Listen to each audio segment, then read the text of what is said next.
To the Senate Judiciary Committee. I'm going to ask our guest, Senator Robertson, on the end if you'll open us up in a word of prayer. What mic number are you? I'm number 15. Since you're going to take so much of our time this evening, go ahead.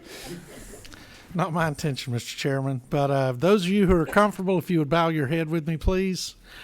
Dear Heavenly Father, we humbly approach you today, Lord God, and we ask you for the wisdom that the citizens of Georgia expect us to have, Lord God. We ask that you give us the compassion as we go through this important committee hearing, Lord God, that we take into account the impact that the legislation that we discussed today has on the citizens of Georgia. Lord God, remind us each and every morning when we wake up that our responsibility is to the citizens and that the power that we have comes directly from you and your Son, our Lord and Savior, Jesus Christ. Amen. Thank you for doing that. Well, it's that time of year. Some of us were sitting here at 7:30 this morning, and we're still here now in the same room. Not to complain, just know if we look tired, that's why. We have sign-up sheets up here to sign up to speak on these bills. If you want to be heard, please come sign up. I'm going to try to not have a timer up here as we have to do in some committees where it buzzes and you get 30 seconds to talk. Sometimes we're stuck with that given our schedules. That said, everybody's got places to be this evening, so I'm going to try to, if you can, keep your remarks on point. If you're arguing for a bill that looks like it's already going to pass, nobody's really opposing it, don't kill it by talking too long. If you're arguing against a bill, I'm not going to let you kill it by talking too long either. And so try to be respectful of everybody's time, knowing that we want everybody to be heard, but also I have the obligation of making sure I get everybody out of this room so we can get on to the next thing everybody has to go to. So with that said, we're going to go and start with the last bill on the agenda, Senate Bill 66.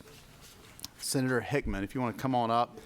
I believe you have a guest judge with you that you're going to introduce, and we're working off of LC 442215. Is that what you have? Yes, sir, 442215. All right, let me get your mic on. The floor is yours. Yeah, thank you, Mr. Chairman. It's a great honor to be with y'all this afternoon, and I appreciate the opportunity to be here to talk about this important bill. Along with me is Judge Jay Stewart, who is also a very close friend of mine, but he's from Claxton, Georgia, and he is in the Atlantic Judicial Circuit, and that's what this bill is about. The most recent meeting of the Judicial Council of Georgia identified the Atlanta Judicial Circuit was one of three circuits in all. Give me y'all. I guess all y'all. Well, a couple. Most of our attorneys, and identified the Atlanta Judicial Circuit as one of three circuits that needed another Superior Court judge. This bill actually increases the judges from 4 currently to 5 beginning July 1, 2023. Now I'm going to turn it over to Judge Stewart and let him tell us why we need 5 judges. Is this something that was in the recommendation from Judicial Council? Is that what you said? Are y'all number 2 on the list? Is that right? Or 2 or 3. Two or in the three. top 3. And you're currently in the governor's proposed budget as well for this? Yes, I'm Okay. assuming. Yeah. Okay. If not, we're hoping to be. Okay. And we've had a couple different bills like this come before us, and the first thing we always ask is where the Judicial Council has been. As my understanding, y'all are on the current list to be considered. Do you have anything you want to add before I take any questions, Judge? I'll be glad to.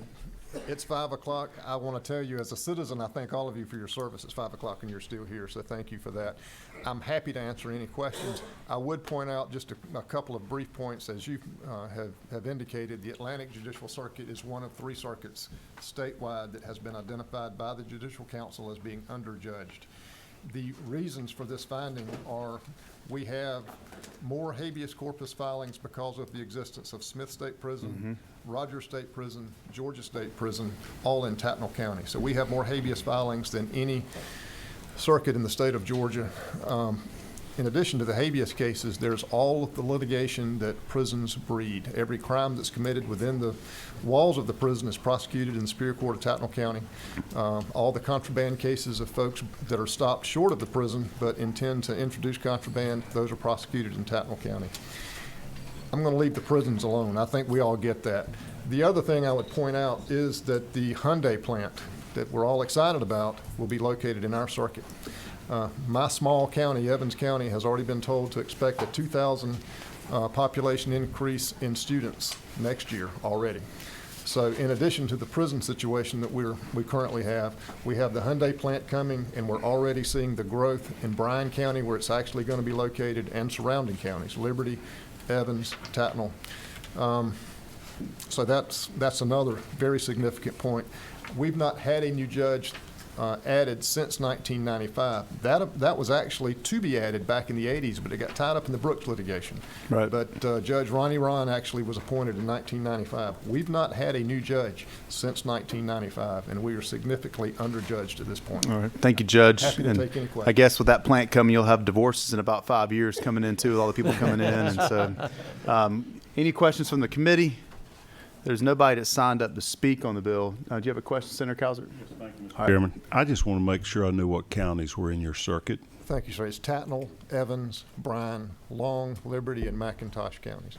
It's from Wow. Cobbtown to Sapelo Island and Okay. over to Savannah, basically. Thank you. Any other questions from the committee? What's the pleasure of the committee, Senator Watson? Thank you, Mr. Chairman. Since this is part of my district, Bryan and Liberty, I would like to make a motion to do pass. We have a motion to pass by Senator Watson. We have a second from Senator Hodges. Part of mine, too. Y'all should have carried the bill. Any discussion? All those in favor of the motion, please raise your hand. It carries unanimously. All right. Thank you, Thank Mr. you very Chairman. much. Thank you, committee. Thank you. Thank you very much. Thank you, Judge. Thanks for being here with us, too. Thank you, sir. Before we go to the next bill, I neglected to recognize our law students that are here tonight. After I talked to y'all for a few minutes before it started, all from Georgia State Law School. Y'all stand up for us. Everybody from Georgia State Law. All join us this evening. Thank y'all. Appreciate y'all joining us and watching this fun process, and Sky for getting them all here, your fellow students, classmates. Great. All right, next bill on the agenda, going back to the top, is Senate Bill 31. This is Senator Beach. We heard this bill some point in the last 2 weeks and gave him suggestions on making some changes, which he took and ran with. And we have LC 442268S in front of you, a substitute. And if you can go over the changes that you made. I'll be brief, Mr. Chairman. Thank you all for the hearing we had last week. I did take your changes, and if you look on lines 14, for the Attorney General to request reimbursements, he has to either get a guilty plea or a guilty verdict if he does go try a case in another area. Then also we took in your suggestion about within 15 days after the conviction or the guilty plea that he or she gets, then they can file a motion with the judge, and then the judge will determine if the district attorney failed to perform his or her official duties, and then find if the law department deserves the reimbursement for expenses incurred to go try that case. And those are the two things y'all asked us to change, and I did, and it's in the committee sub, and I'll answer any questions. All right, I have one person signed up to speak on the bill. Before we get to the speaker, any questions from the committee for the author? All right, if you'll sit tight for Okay. 1 second. Gabriel Carter from ACCG. Good evening. Good evening. All right. Thank you, Mr. Chairman and fellow committee members, for the opportunity to speak today, and I'm thankful for the author for considering some of our concerns. I just wanted to put into context some of the other concerns we had with this bill. So I'll start from the aspect of the funding for where this money would come from. And I just wanted to state on behalf of my organization that we have no opinion on prosecutorial responsibilities or how district attorneys decide which cases they choose to take on, that we are solely focused on the funding aspect of this. So first, we believe that if this money were to come from the counties, that would be an unfair penalty on the taxpayers, that this is not actually punishing, for lack of a better word, district attorneys, that this would be a burden on the taxpayers. So one of the amendments that we came up with, hopefully, to address this issue is, I think Sky may have the amendment. I don't know if it's passed out yet. It's coming around now. But while that's being passed out, I'll kind of take a step back to the idea of the Superior Court I guess, arbitrating this process. I'm not a lawyer, but I'm kind of paraphrase from our legal counsel. Our legal counsel's analysis on this that may end up being unconstitutional. There's some precedents from the Supreme Court ruling that the judicial branch ruling on cases like this may end up violating separations of powers. If the lawyers on this committee and legislative council deem that that's not accurate, then we are in favor of that provision in this bill. So now that I think everyone has the amendment, one of the things that we want to propose is that instead of these funds coming from the county, there's a line item in the state budget that goes towards district attorneys. This is separate from the funds that go towards the prosecuting attorneys council. This is finances that go straight to the district attorneys for cases. We feel that if this bill is going to go forward and go into law, to take the burden off of the taxpayers, local taxpayers, that money should come from that state line item for district attorneys. So that's all that this amendment says, so that the Attorney General's office would get their reimbursement from this line item in the state budget. All right, any questions? I'm going to have the author respond to the amendment in a second. Any questions to committee at this time? Senator Parent. Thank you. Appreciate it. Wanted to, and this may be a question for both the author and for you, and potentially answered by others on the committee who have already figured this out, but I noticed that your proposed amendment mentions concurrent jurisdiction. And I do recall that that was an issue raised by the committee last time when we heard the bill, that I think there are 3 areas where right now in law there are concurrent jurisdiction, right? Human trafficking, some gang related offenses, and then one other that is escaping me right at the moment. I don't know if the author, Chairman Beach, dealt with the concurrent jurisdiction issue, or whether the current version would be like what you have in your amendment, only for instances where the General Assembly has granted concurrent jurisdiction to the Attorney General and to local district attorneys. Yeah, well, thank you, Senator Parent. Our goal was not to change the intent of this bill. We leave that to you all. Our goal was just to clarify where that funding came from. So that may be a better question for the author. Yeah, and the Ledge Council wants to weigh in if I'm saying anything wrong, but it says even in the new version, when the Attorney General prosecutes a criminal case or cases, and so I don't know how the Attorney General could do that without jurisdiction. So I don't think we're changing that. Yeah, don't look Is like that, it. I'm getting the nod. So I think that's not going to change under this draft. Thank you. Any other questions for Mr. Carter at this time? All right, thank you. I'm going to ask the author to come back up. We Thank you, Mr. briefly Chairman. talked about this I'll be amendment. very Yeah, brief, go ahead. and I appreciate Mr. Carter bringing this amendment. That being said, I'm not for it. Why should the state, the intent of this is to have the county, the DA in that county is not doing his or her job. Why should the state then send the money to then send it back to the state? I just don't think that makes sense, even if it is a state portion. It should be the county, and it's, he says not a burden on the taxpayers, it's a burden on the state taxpayers. I think that the intent of this bill is to, and I don't want to use the word punish the counties, but if we're going to have to go in and do their job, they should reimburse our expenses and so on if there's a guilty verdict or a guilty plea, and the judge after 15 days hears everything and agrees that the billable hours and the expenses are appropriate. So I would be against that. That's not the intent of this bill. All right, to be fair, I guess my reading of your bill too doesn't really say necessarily where the funds would come from. It says funds made available to the district attorney's office.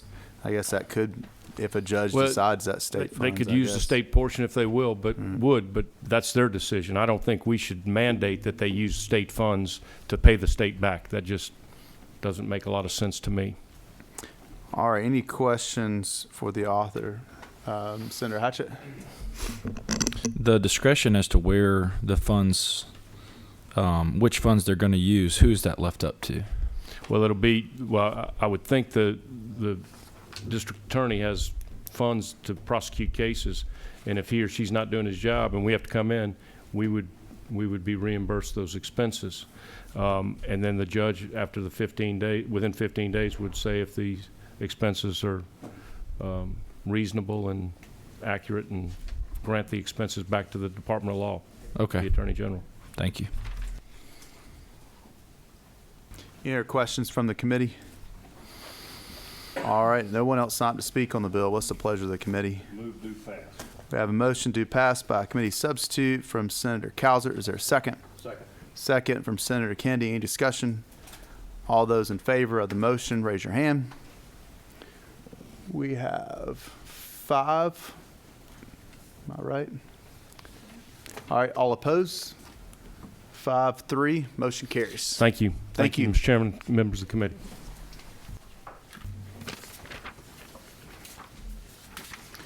All right, back on the agenda. Next bill on the agenda is Senate Bill 92.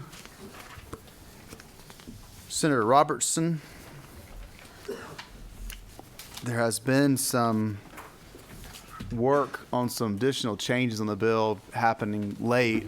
I want to make sure everybody's got the most recent LC, and so in order to accomplish that, we're going to pass it out now so you don't get confused when we're working off of.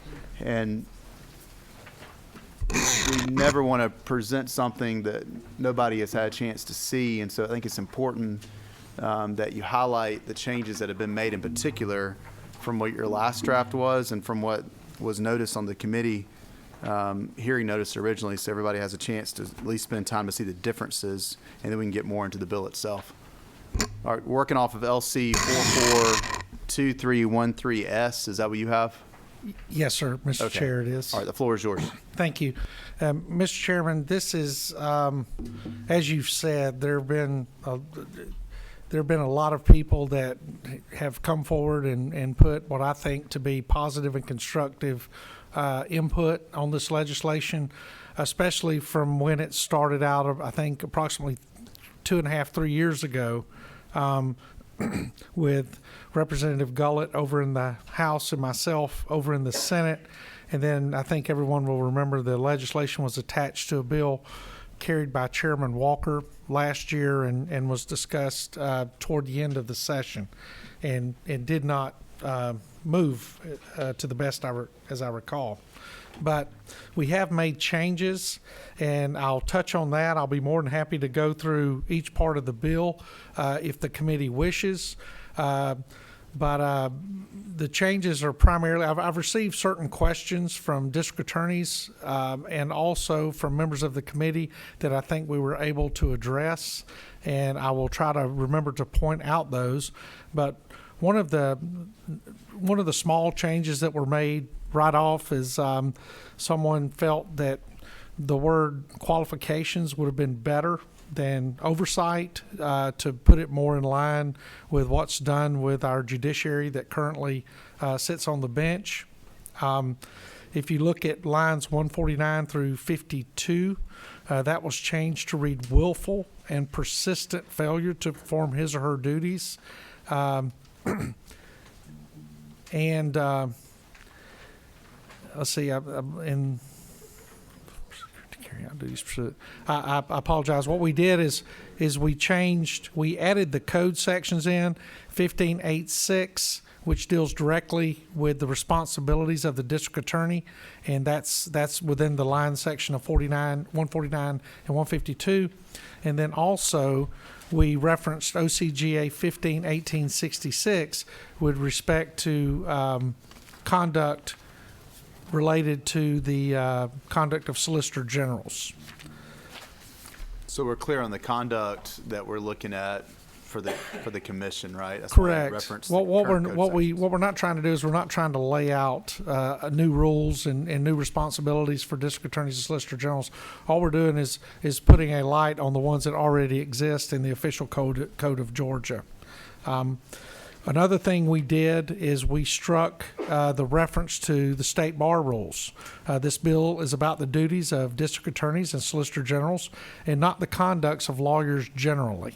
The state bar's inaction with regard to its special responsibilities of prosecutors is one of the reasons we feel that this bill had to come forward to begin with.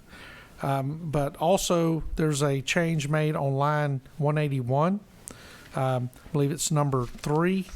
It says, upon indictment of the subject of a matter before either panel, the commission shall suspend its investigation or hearing pending the outcome of the procedure provided in OCGA 4556, which is the public official section that deals with the governor's responsibilities related to removal or investigation of public officials.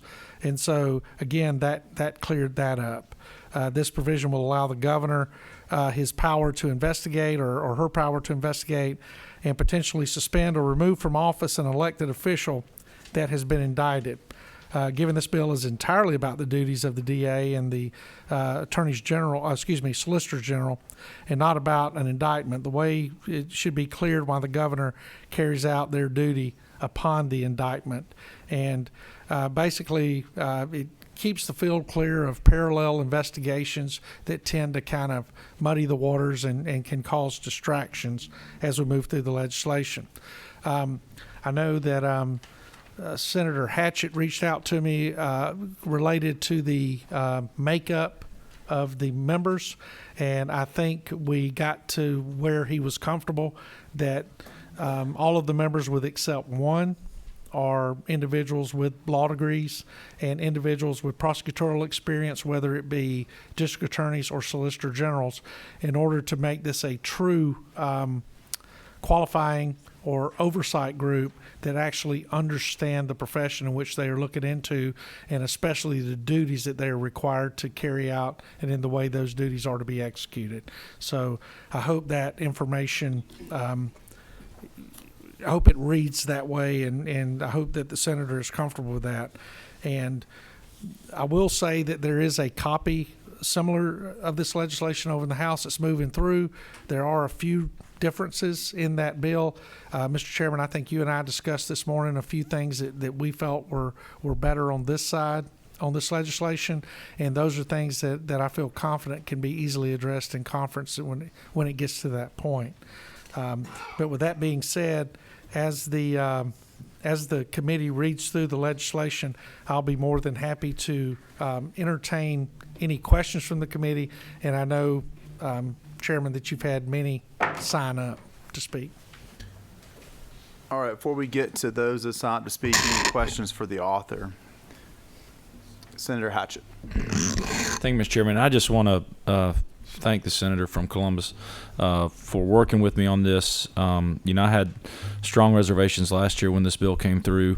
One of the biggest things was that there were a number of people that would have been appointed that didn't have prosecutorial experience, didn't have a law degree. I think with any type of professional, I'm going to use the word board here, you've got to have that training, experience, and knowledge in order to appropriately apply the standards that we expect. And I know there's one layperson on there out of the entire group, but I think this is a good compromise, and I want to thank you for your efforts on this.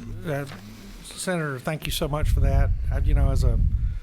During 30 years of my career, my shoulder was looked over by the Peace Officer Standards and Training Council, and one thing that made me comfortable knowing as I did my job, if there would have ever been a complaint, that those looking over my shoulder were the men and women who had the same training I did, attended a lot of the same law classes that I had to attend, and so they could look at it through the critical eye that the profession carries out, the way to do the job. And after talking to you, I did realize that in order to make this, without lack of a better word, fair, was to make sure that we had attorneys looking at attorneys, district attorneys looking at district attorneys, and solicitor generals looking at solicitor generals. And with the exception of that one appointment, I think we've accomplished that, and I appreciate your help. Thank you. I'll echo that as well. I'm openly opposed previous versions of this bill too, and what you've done is work with me and others like Senator Hatchett that had concerns and address those concerns, and we all have to compromise. It's how it ought to be done, right? And I think some people signed up to speak today are the same way. They've realize that sometimes it's better to be at the table and offer solutions to get something done versus just being against everything. So, Chairman, you're absolutely right. I had someone use the phrase "gotcha" earlier, and that was absolutely the thing we wanted to avoid, that this was not a gotcha thing. What this was is to add some uniformity, or what we hope is uniformity, throughout this extremely important process throughout our state. And as someone who leaned heavy into a district attorney's office, I completely understand the responsibility of that. And also, the thing that gets lost in the conversation is the Solicitor General's office, where the vast majority of the prosecutions in the state occur in. I think that's an extremely important part that a lot of times our citizens don't see, just how huge that operation is. And I think having consistent guidelines and consistent rules throughout the state that we are assured are being followed is extremely important. no, it's not let the House screw all this up in conference, right? Yes, sir. With Okay. your guidance and Senator Calvert, I think we'll be fine. Maybe we'll both be at the table. We'll see.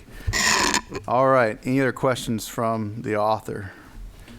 All right. Thank you. If you want to sit tight, we have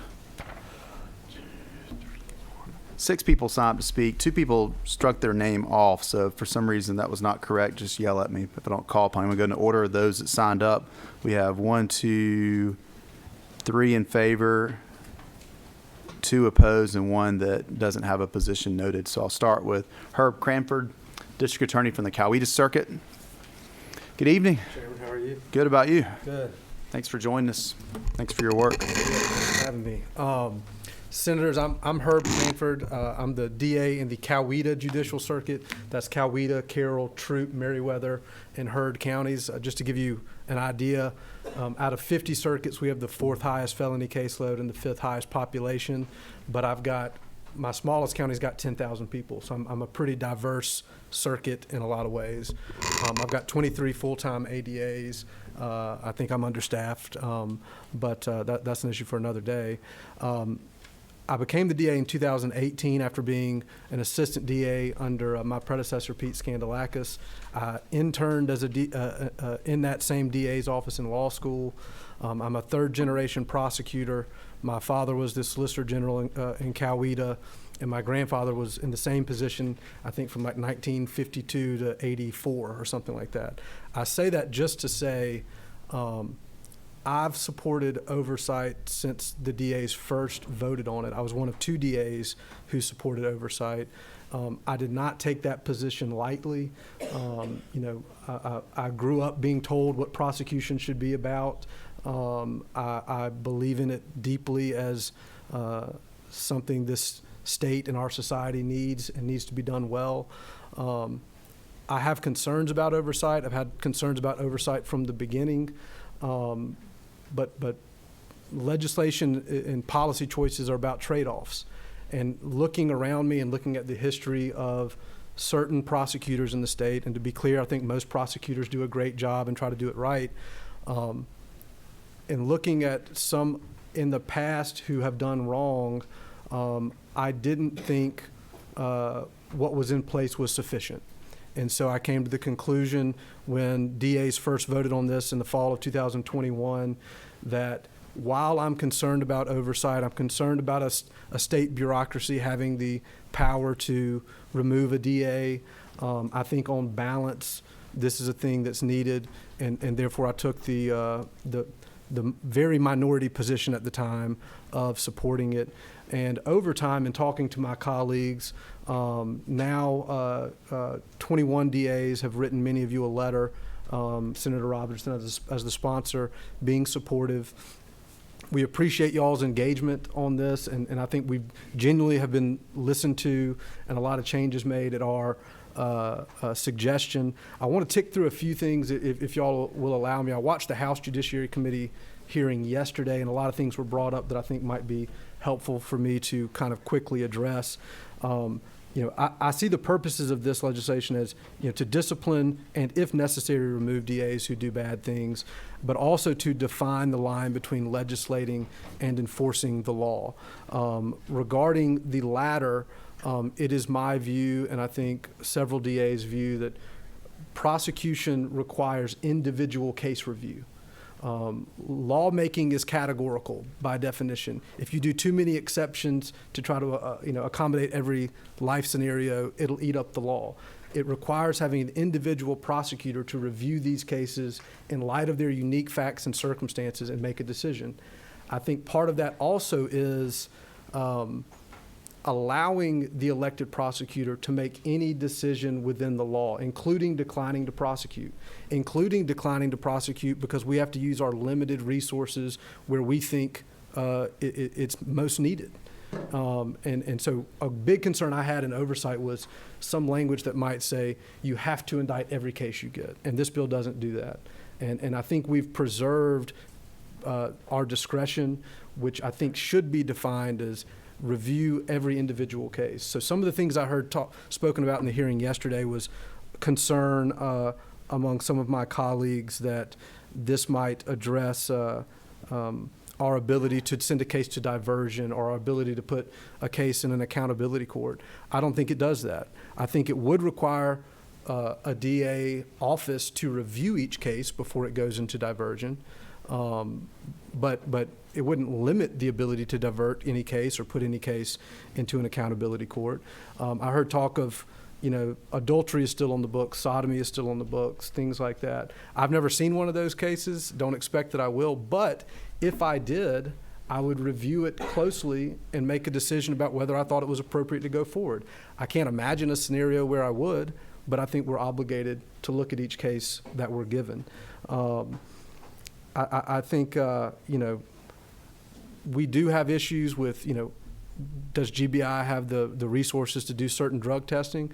I think we look at those cases. If we can't get the drug test, we can't prove it, so we dismiss it. I don't think this bill changes any of that or addresses any of that. I appreciate, I believe it was Senator Hatchett's thoughts on having people with prosecution experience involved in the committee. It's a unique job. I would go a little further to say, as an assistant DA, I did not contemplate even close to what being the elected DA was and was all about.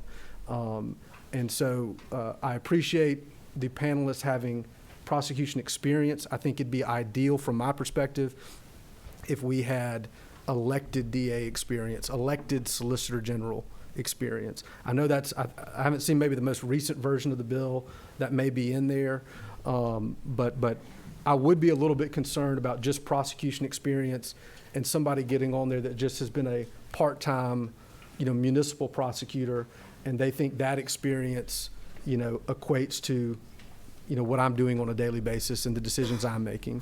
So having former elected SGs, former elected DAs, I think would be absolutely best. I think being judged by our peers is fair. I think we do that as a society. My biggest concern about who's on the panel is somebody that thinks they know what my job is about, but actually doesn't. And so I appreciate y'all having a judge on there that actually has experience as an elected prosecutor. I think defining conflict of interest might be a good idea, just to throw out a couple ideas. The thing about going forward, if there's a lack of probable cause, people disagree about whether probable cause exists. We'll have magistrates dismiss things for lack of probable cause. We'll have grand juries go back and indict against the decision of the magistrate. Different law enforcement agencies might disagree about whether probable cause exists. So I think we as a group of DAs have a little bit of concern about that. I think it's under subsection I-2B in the version I was looking at, about us being judged for going forward if there's a lack of probable cause. I could see that creating some practical problems. Finally, I'll just say I think the purpose more broadly of this bill is to improve the quality of prosecution, and I think y'all working with all of us has helped get a bill that does that better. And again, we appreciate y'all working with us. And I want to end with the idea that I think the second step in ensuring the state of Georgia is getting quality prosecution is ensuring we've got the resources to give this state quality prosecution. And I think that's a question for another day, but I'd be remiss if I didn't mention it today. Thank you. All right, thank you. And to answer your question, the current draft of the bill with the two panels, on the investigative panel, there would be one elected DA or Solicitor General that the governor appoints, and then you have an attorney with 5 years of experience as an assistant district attorney or assistant solicitor. It's a little different. That's perfect, yeah. And that person comes from the LG, two attorneys from the speaker, which is a little bit more vague, doesn't say anything about prosecutorial experience, and then one attorney from the Senate Committee on Assignments that also has that 5 years of experience. So you have one elected, but you would have a majority there with at least prosecutorial experience. And then on the hearing panel with three people, the way current draft is, one of the three is an elected DA or elected Solicitor General. Okay, yeah. And that's having somebody with 5 years experience, I think that's great. Okay. Yeah. You have a question from Senator Parent? Yes, thank you. Appreciate you being with us and all of your testimony. I was looking over the commission's hearing panel, the proposed commission's hearing panel, and as Chairman Strickland just, listed out for you the members. So it'd be one citizen member, one elected district attorney or elected SG, and one former judge. I was wondering what your thoughts are of the citizen member. That one struck me as 33% of it being a citizen with no Is requirements. that on the investigative panel? No, The hearing panel. I did want to prioritize my statements about that, but if y'all thought it wise to take out a citizen, I think most of us would be supportive of that, at least the DAs I've spoken to. I appreciate the public being a part of this and weighing in, but it is a unique job that I think we're best judged by people that have had the specific experience. Thank you. Any other questions from the committee for Mr. Cranford? All right, thank you. Appreciate your work on Thank this. you. Appreciate I do have one other thing. Sorry. You mentioned there being a vote that was taken by the DAs. Was there a vote that was taken by the elected DAs at one point? Have there been two different times they voted on this, and what was the outcome of that vote? Off the top of my head, I'm only aware of one vote, Okay. Which would have been in the fall of 2021. That's where I was one of two people that voted to be in favor of oversight. I believe 43 out of 50 DAs voted in that vote. Against doing this. And then how many today? Well, no, there were 43 who voted overall, 2 of which said we should support oversight, 41 of which said we should oppose it. And so no official vote's been taken since that time. I do not believe so. But how many people have come out signing your letter now, elected DAs? 21, including me, have signed the letter in support. Okay, thank you. Yeah, thank you. All right, next we have James Woodall with Southern Center for Human Rights.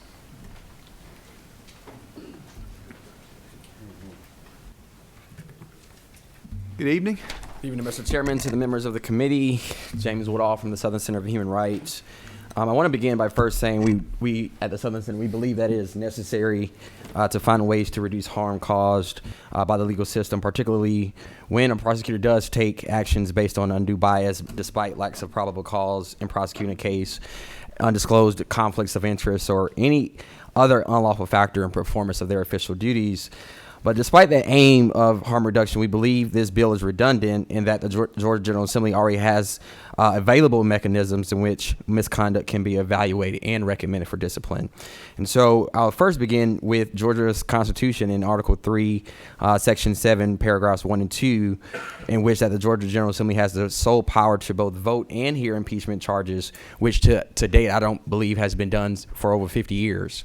2, Georgia Code annotated 4511-4 provides for a charge of malpractice, misfeasance, or malfeasance while in office. And in fact, we've seen that used numerous of times before, in which if that is a conviction, any office holder shall be removed from office.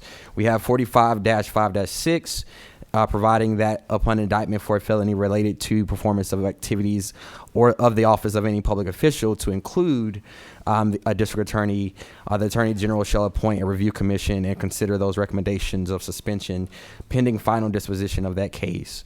We have 21-4-4, which also provides that every public official who holds elective office, who are subjected to recall from office by electors who are registered and qualified to vote in that recall election.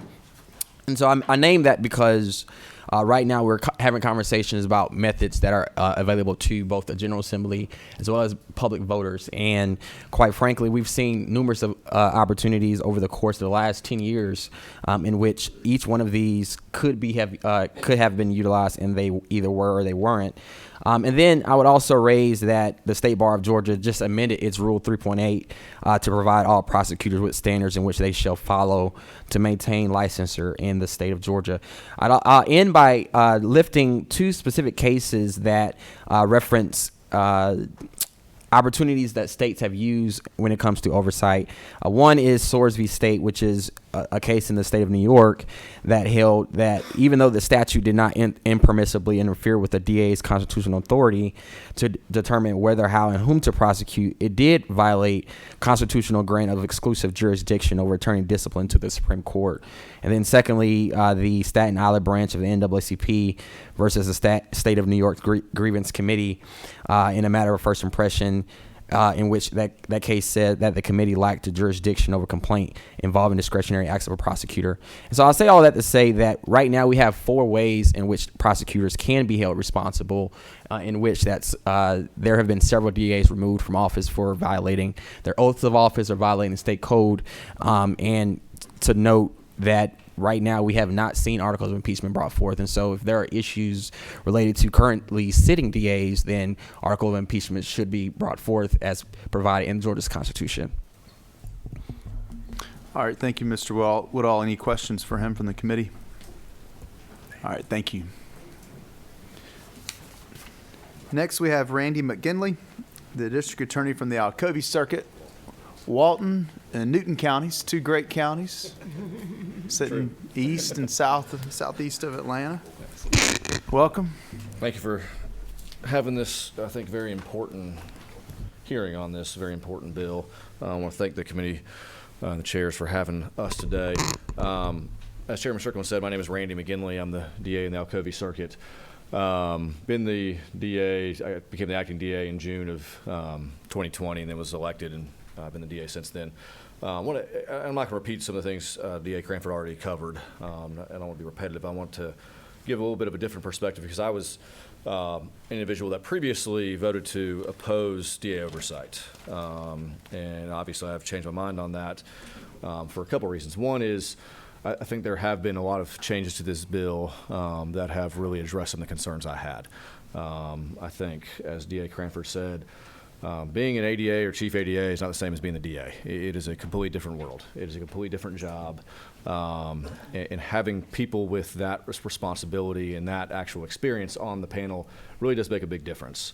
And I think a lot of the other changes that we have come to both the House and the Senate with have been very well received. I want to thank each and every one of you for that. I think you guys have heard some of our concerns and addressed those, and I think that means a lot. I think one of the things that I think everybody looking at this bill needs to remember is we're in a position that whatever we do, even if we make a decision that everyone on this committee agrees with, I promise you most decisions we make, we're making somebody mad. And that's just the reality of our job. I have been yelled at and screamed at for the same case for being too harsh and being too lenient at the same time. And the complaints that DAs are going to get are going to be different than the complaints judges get. When this commission forms, I promise you there are going to be handwritten letters from prisoners in prison, sitting in prison, complaining about something we did. And having people with the experience of being a prosecutor is very, very important to us. And that's a big reason why I've come around to why I think this is a good thing. I also think that some of the things that have happened over the years, last few years especially, from DAs a black eye to one of the DAs is a black eye to all of us. It puts us in a bad light, paints us as something that is not good. And I think having good prosecutors who do the job the right way is important for our communities. It's what helps keep us safe. I think a couple of things, just like I said, not to belabor any of the points that have already been made, but I know something was brought up about the constitutionality. I think this panel this committee already knows the Georgia Constitution. I have its paragraph 2 of Article 6, Section 8, if I have my Roman numerals right, says that any district attorney may be disciplined, removed, or involuntarily retired as provided by general law. I think it's very different than a lot of other states. There's a constitutional provision that allows for this. I don't believe district attorneys would be a protected class under any sort of equal protection analysis. Not something that we deal with that often, but off the top of my head, I'm pretty sure we would not be a protected class. But things like, persistent sexual harassment, things that have happened in some DA's offices, these other measures that are in place didn't take care of that. I know there's been one DA who was indicted and tried and removed from office that way. Other than that, most of the DAs who have quote-unquote been removed have not really been removed from office. They've resigned, retired, not run again, and their communities have had to deal with the things while they are still in office that are not very good for their communities. So, like I said, I don't want to belabor the point. I'll answer any questions, but I just wanted to kind of give a different perspective of someone who previously had opposed the bill, but now, especially with a lot of the changes, supports that along with the other 20 DAs who sent you all the letter regarding that. And one last thing I just do think is appropriate to address, again, just what Mr. Cranford said, that this bill does not, in my opinion, in any way affect our ability to make prosecutorial discretion decisions. If you will give it across 50 DAs, they're going to look at it differently. If they analyze it on a case-by-case basis, in my opinion, they're doing what the job requires. And I don't think this bill in any way affects that at all. So again, I thank you all for having us, and I'll be more than willing to answer any questions from anybody in the committee. All right, you do have a question from Senator Jones. Yes, sir. Thank you, Mr. Chair. Just real quick. So what really is the process now, and why is it being deemed inadequate now? Because we see that the district attorneys some have changed their position. So why do you maybe thought that process was adequate at one time, but now it's not fitting? Well, and thanks, Senator Jones. I don't mess with the previous process. It's that the people involved in this decision-making process now under this current bill are people who have the experience, who have been prosecutors, and at least somebody who's been an elected prosecutor. The current processes that are available, again, it's been brought up, impeachment is something that is legally available. It's not been done. Why that's not been done, I don't really think that's for me to answer. It's not. I don't know. I can't bring an impeachment proceeding forward.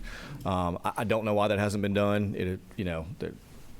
There's some reason why. Obviously, it hasn't been done. But there, in my estimation, and you'll see, I think, with DAs across the board that agree or disagree on things, still have a very high level of respect for each other. It is a very difficult job.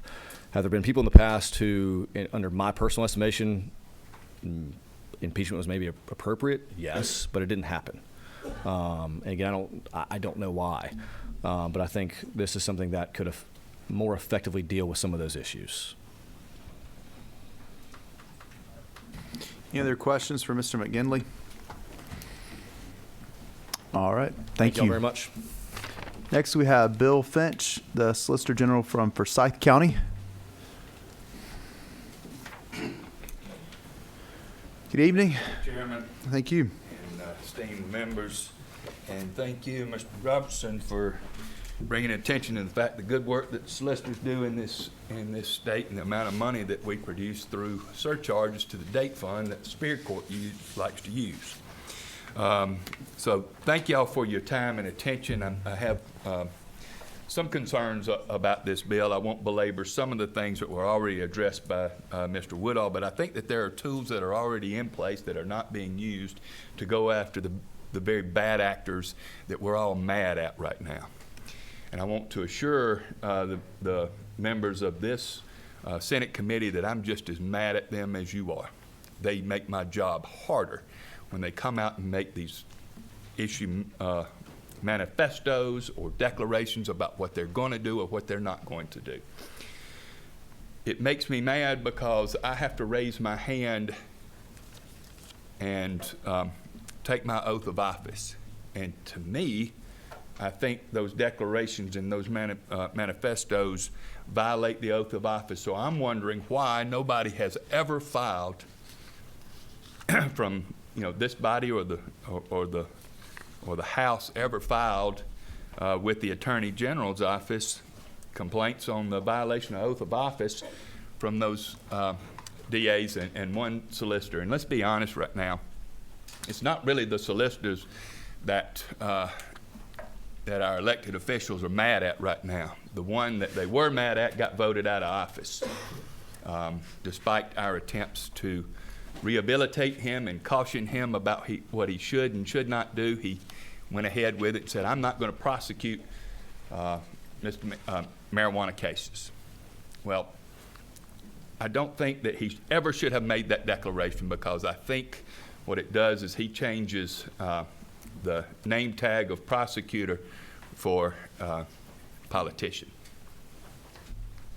I don't think you get to do that in the job that we seek. But it brings up the interesting point. We're mad at him for saying he's not going to prosecute those marijuana cases, and yet this body is part of the ones that don't give us the funds to adequately prosecute that. And the state of Georgia as a whole can't decide whether or not it wants to be in the pro-marijuana business or the anti-marijuana business. I personally think we ought to be in the anti-marijuana business, but we have to have the resources to prosecute it. You can't get mad at prosecutors who won't prosecute the very things that we don't get the tools to prosecute. Does anybody know what Delta 8 is? Does anybody know what Delta 9 is? Does anybody know what Delta 10 is? How do I convince a jury what it is? I have to have a report to present to our jurors. They're much more educated than when I was a cop. I was a cop just like my senator down there at the end. The respect that we got as law enforcement officers in the 80s, I hate to tell you that, but it was the 80s, is not the same that we have now. The tools that were at our disposal is not what we have now. The respect that we had, that people just believed what law enforcement officers said, fairly or unfairly, is not the belief that we have now. And some of the rhetoric that, not these bills particularly, but some of the rhetoric that goes along and that is generated with these bills does a long way towards turning that same anti-law enforcement beliefs towards our prosecutors. So I want us to understand why I'm against this as it is currently constituted. I haven't seen the latest one, but there are a couple of things. I wish that we use the tools that are already in the toolbox that do not come with the big expense and the big price tag that this is going to come with. And so many of us, at least in my party, when we are running for office, we tell our constituents that we are for limited government. We tell them we're about local control. And we tell them that we want to respect the ballot box of locally elected officials. And now I'm looking at this bill, and I've read this bill, I've read the House bill, and the legislative branch is vociferous that it needs to wield the power that it claims is necessary. And not once has anybody filed any articles of impeachment against any of those bad actors that we are all mad at. Not once did anybody over in the House do that. So y'all, you can't do that until it's presented over there, so I understand that y'all can't get in on that portion yet. I don't understand why we have all of these tools and claim that they're ineffective when nobody has ever tried to use those tools at all. Certainly not at the cost of millions of dollars. And so the portion that bothers me a lot about this is that this body and that body over there claims that they need this power, and then they turn around and the bills that they create, they cede the very power that they say that they need to the executive branch. Why are we doing that? I'm looking at so many appointments coming from the governor. I'm looking at appointments from Mr. the lieutenant Finch, governor. and I don't want to cut you off, but try to stick with this budget versus dealing with other issues that may be going around the Capitol up here. I understand that, but this bill here cedes power to the executive branch, Sure. and that is what I'm against. Okay. And there's another thing that we need to be very, very mindful of, is that the party that is currently in power is not always going to be in power. And that's not just locally, it is nationally. And I would like to point out to this body Senator Harry Reid. And Harry Reid pressed the nuclear option when it came to confirming presidential appointees. And Mitch McConnell, he vowed revenge. And he got his revenge. And I was proud of it too. Because the makeup of our current Supreme Court has Kavanaugh, Gorsuch, and Barrett. And so I'm proud of that. And I beam with pride about the direction that the Supreme Court is going for a generation. And I smile about it because I believe philosophically what that Supreme Court believes in. But I wonder how much the minority party likes that now. The Democrats created the weapon, Republicans perfected that weapon. And now we have a very different Supreme Court. And then what is the response from the Democrats when they do that? The response All right, is we Mr. need to pack Finch, it. I understand the point you're trying to make, but if you can try to stick with this bill versus going down the road of Washington, D.C. and Republicans and Democrats. Well, the point of that is not to disparage any party. I just want to, people to understand that when you create the weapon, sometimes the weapon that you create is the one that is going to be turned around and used against you. I'm going to be 59 soon. This bill isn't going to affect me personally. By the time I think the latest version is 2025, I guess. And then, I'm going to be out of office. But I think that this bill violates and goes against the very principles that Republicans often say that we stand for. And I would hope that when we're looking in, and of course I understand the goals are very lofty and lofty goals. It is always the unintended consequence that always grabs us. Now, if we could foresee, it wouldn't be called an unintended consequence. We would know it. It would be an intended consequence, and we knew and lived with it. All right. Well, so I caution you, as constituted, I don't like the fact that it cedes power to the very branch that it ought not to, specifically since some of these bad actors are appointed by the executive branch. And then you're going to create a panel made up, 2/3 of which is the executive branch. all right. Well, thank you, Mr. Finch. So thank you very much Appreciate for your it. time. We'll hold in case anybody has any questions from the committee. Any Okay, questions thank from Mr. Finch? All right. Thank you. Appreciate their perspective on it. Thank you. Thank you very much. I appreciate your time. We have two others signed up to speak. Next, we have Flynn, is it Brody? Brody, District Attorney from Cobb County. Mr. Brody, how are you? I'm doing well, Chairman. Good. Straighten us up a little bit. How many more we got down? Oh, sorry. I will not try to put mine back up because it's not working. I always look at mine to make sure it's actually my name. One day it's going to be a good joke when something else is written on there. That doesn't mean anything. Good evening. Thank you all for being here today. My name is Flynn Brody, and I'm from the Cobb Judicial Circuit.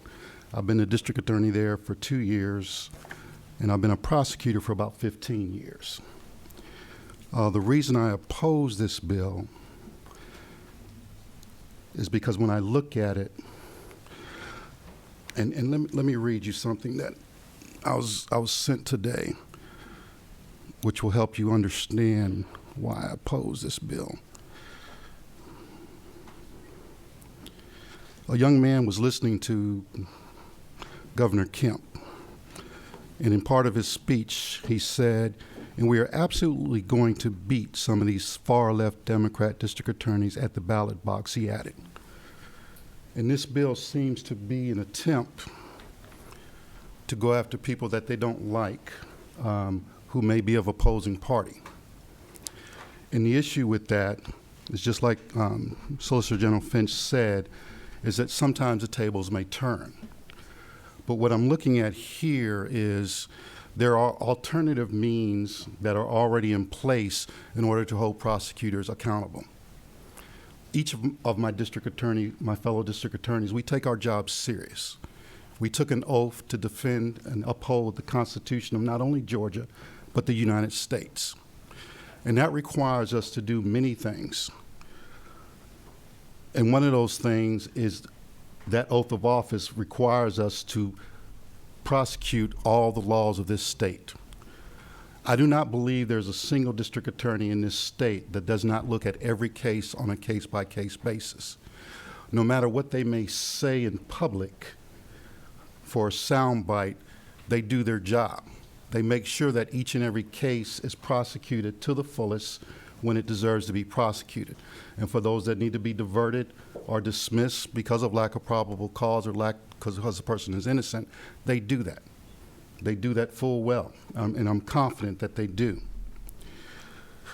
It's unusual that Mr. Woodall was here in support of this bill not going forward, because Mr. Woodall used to be the president of the NAACP here in Georgia. And if anything I've learned as a district attorney is that most of the time I get complaints, they start with the NAACP about what we're doing. So for them not to seek oversight of the district attorneys tells you something, because there are processes in place to make sure that happens. We have seen over the last 2 years, the district attorney in Columbus, the district attorney in Paulding County, both disciplined for their actions while in office. We have a district attorney sitting in this room right now who is in office because of the misconduct of a district attorney in his circuit, and he beat an incumbent, a long-term incumbent. So the processes are there in order for us to take care and make sure that our district attorneys, our solicitor generals are doing the job that they were voted in to do. But what I see in this, when I look at the circumstances in which somebody can be referred, I do not see defining sentences to tell of the conduct that we are looking at trying to control. What I see is something that is arbitrary, something that can be manipulated, something that can be used to go after somebody who they just do not like. But just like Solicitor General Finch said, you have the ability to impeach district attorneys if that is the case, that they are doing wrong, if they are not abiding by the law, if they're not prosecuting the law, if they've decided they've become legislators and decide what the law is. So you have the ability to do that. We constantly talk about how we're going to save money, how we're going to trim government down, how we're going to use our money wisely for the citizens of this state. But here we are trying to impose a new committee, a new board that is not necessary, because all the actions that it can do are already alternatives to be done to help us control and make sure that our district attorneys do our job. When you say willful misconduct in office, it's something that can be manipulated. When you say with respect to district attorneys, willful and persistent failure to carry out our duties, what do you mean by that?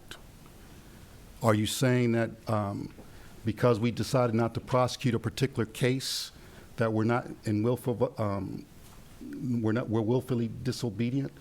That's what you're telling me here. You're taking away my ability to make the decisions that I need to make for my community. Solicitor General Finch said it. You know, I will never say that I'm going to not prosecute marijuana charges, because I knew full well that most of my violent criminals somewhere in the criminal justice system started with a simple possession charge. So I know how important that is. Despite the lack of resources that we may have, or the GBI may have in testing things, I will not dismiss a marijuana case without first seeking to get that person help so they don't become those dangerous people that I don't want in my community. Convictions in crime involving moral turpitude. That's probably the only one on here that we can be concise about for a district attorney or solicitor general to commit that would go forward. But all the rest of them are subject to someone's opinions, and the problem I have is not only this bill, but some of the other bills that we've seen. Let me get the name here. The recall bill, where you're trying to lower the percentage that it takes of signatures to get a recall. These things are showing me that you're targeting district attorneys, but why? Why are you doing this? What have you seen from our district attorneys that shows that they're not complying with the law, that they're not complying with their duties? I don't think you can answer me that, because the truth is those who are not are being either voted out or other means are being used to take them out of office. This here is something that's not needed, something that should not be going forward, because it is taking away from our citizens, taking away money that does not need to be used for some other purpose.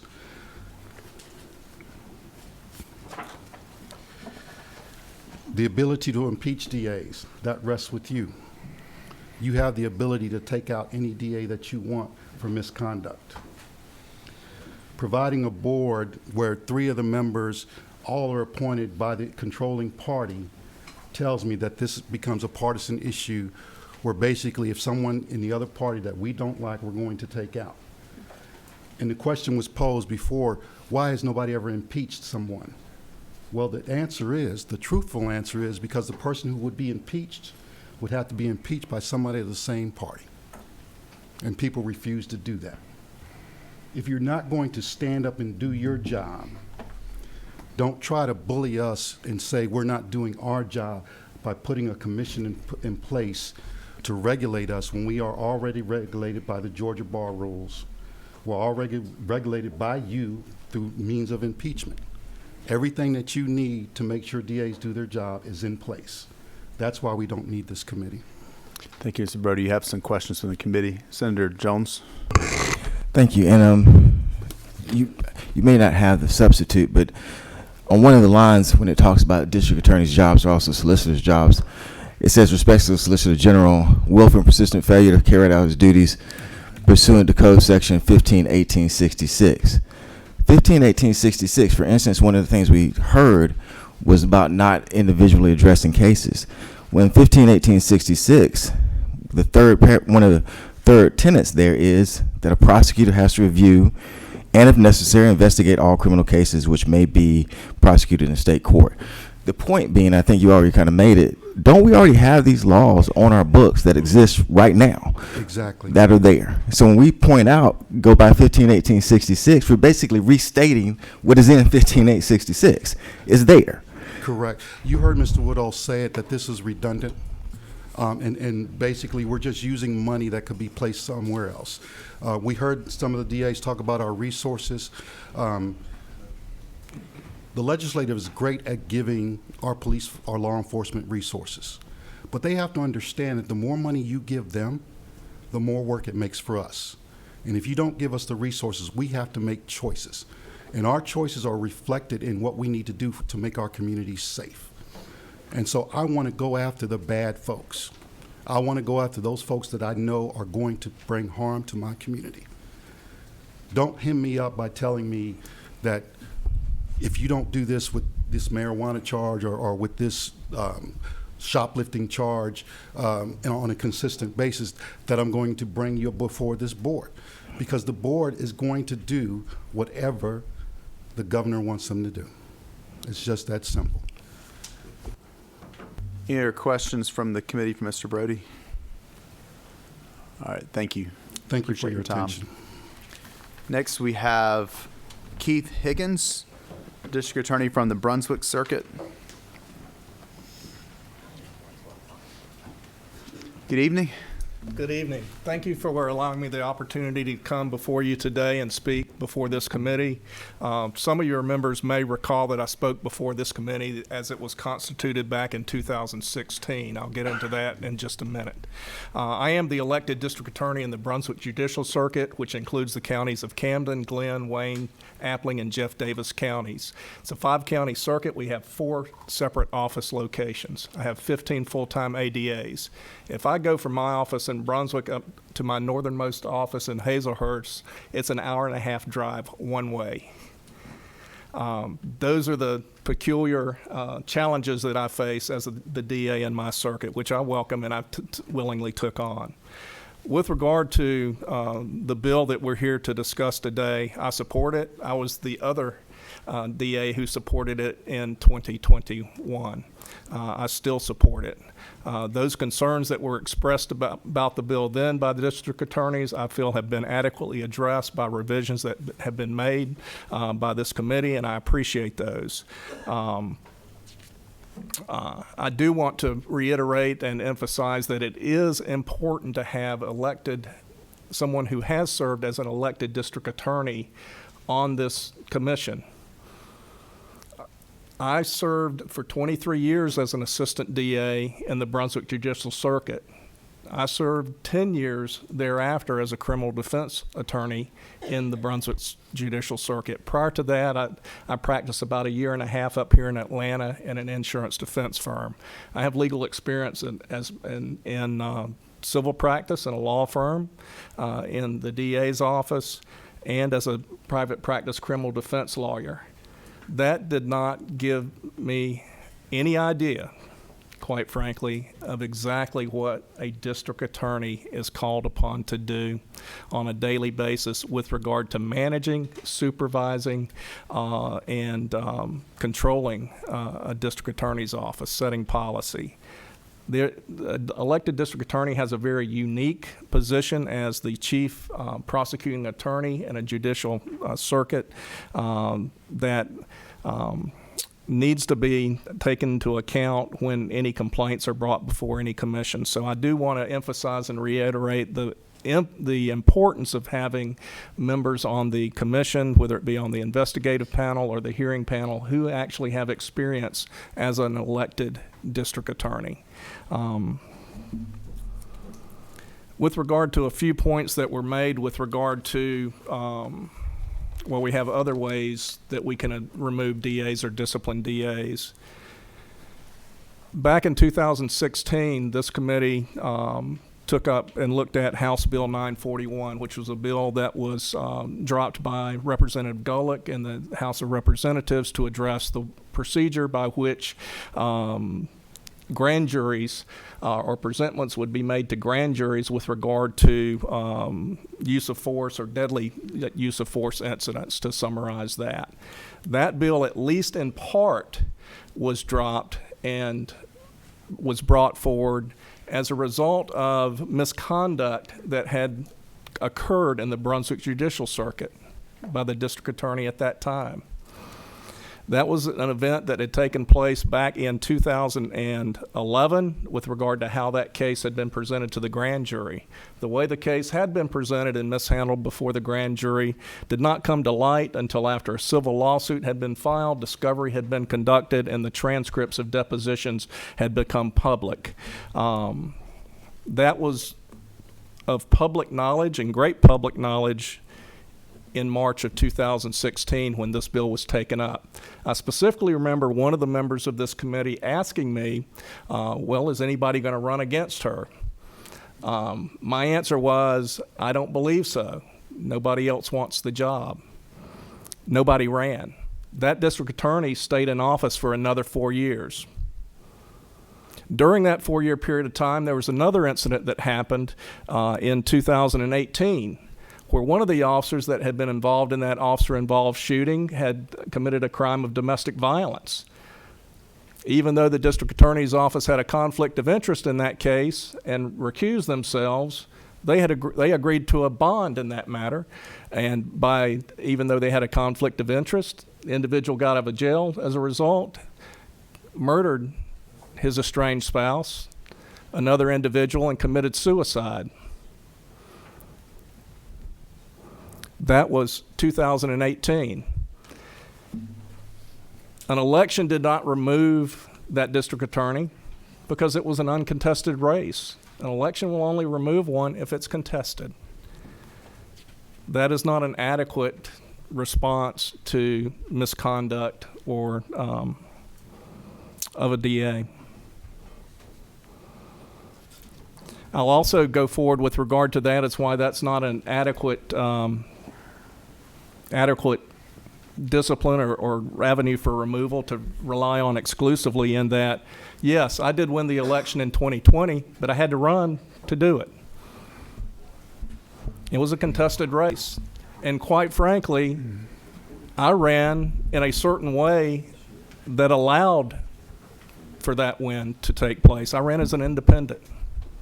If I had not, the district attorney at that time would still be the district attorney.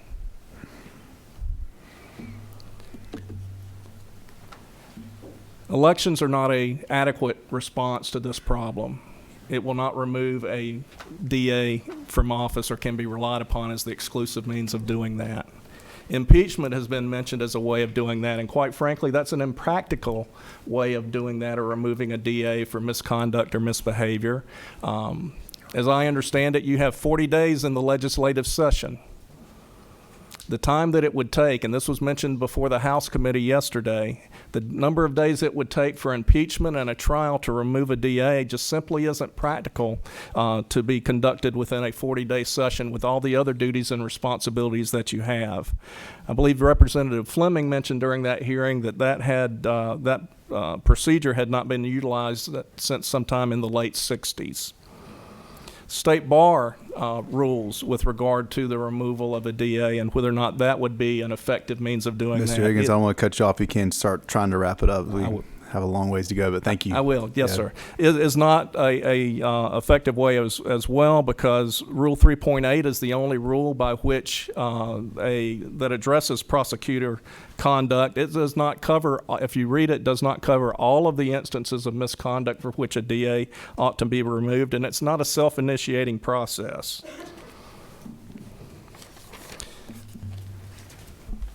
That being said, that would conclude my remarks. I appreciate your patience in allowing me to come before you once again. I'll be happy to answer any questions that you may have. Well, I was cutting you off. Now we have questions.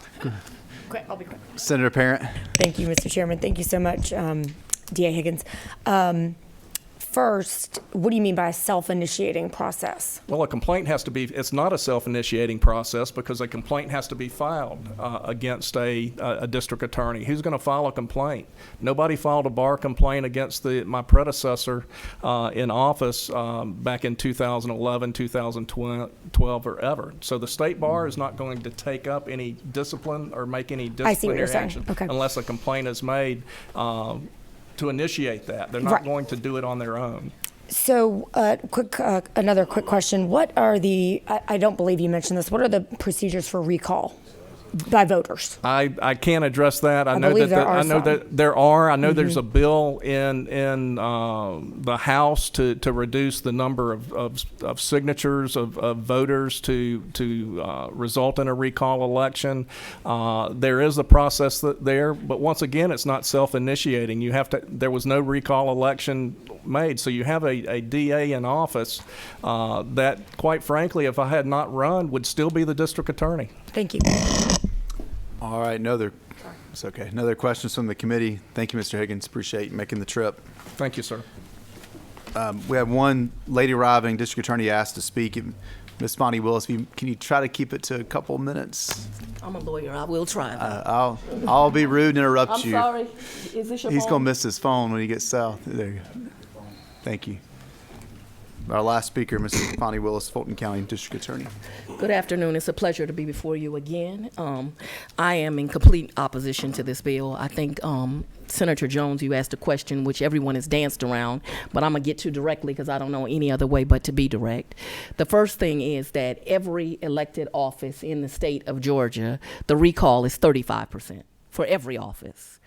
To change the recall for district attorneys to 2% is ridiculous. To be clear, we're not just not something this body's considering. It hadn't even been I filed in the understand, but Senate. I think that it should be talked about because it is in conjunction with this bill. If I'm going to give you time, hold on. If I'm going to give you time to speak, and I want to do that out of respect, please talk about the bill and not about bills pending any other chamber.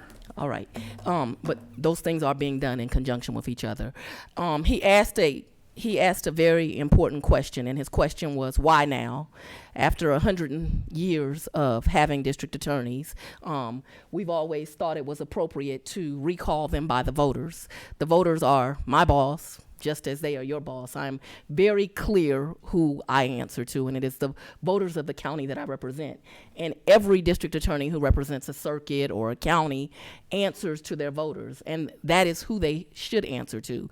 They should answer to the people that put them in office. This bill was never deemed necessary until an historic thing happened in 2020, and let's just talk about it and tell the truth.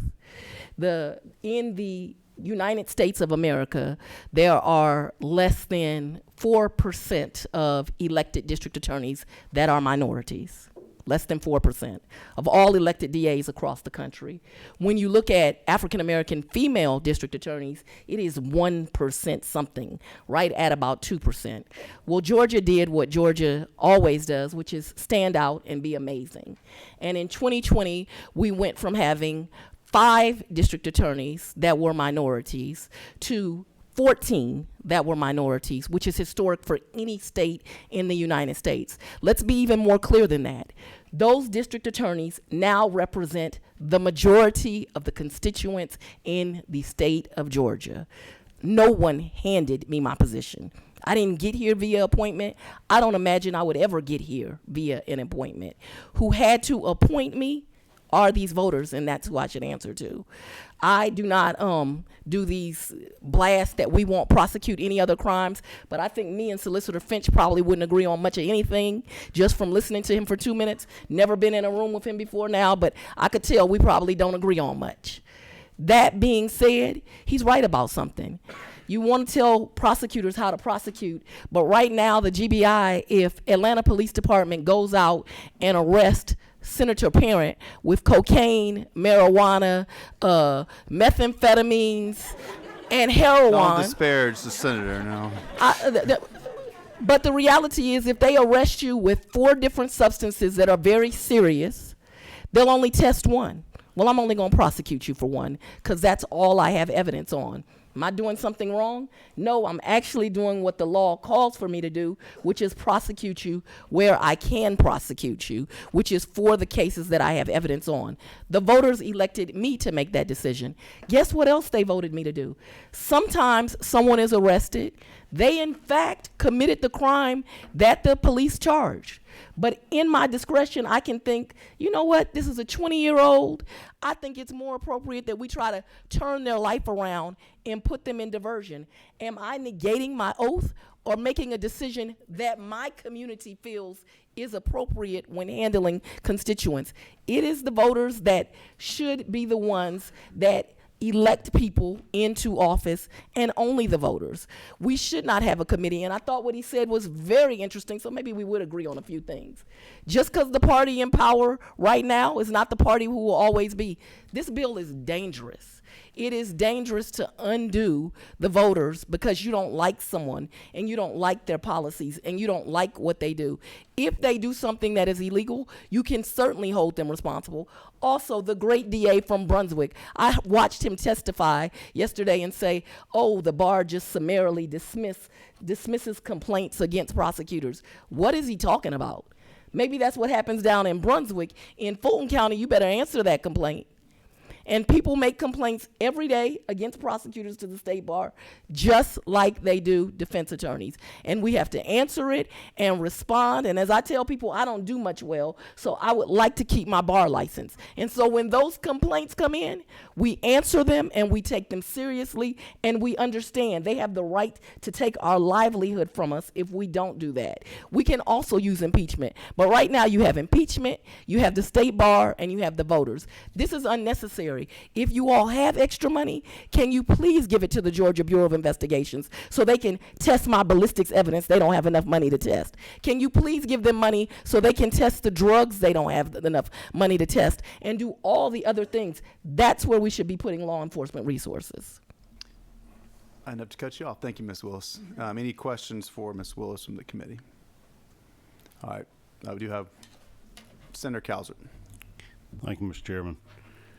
Mine is probably as much of a statement as a question, but for you to come in here and try to make this about racism, that this bill is directed at any district attorney or solicitor because of racism is absurd, and it's offensive, and it's a racist statement on its own.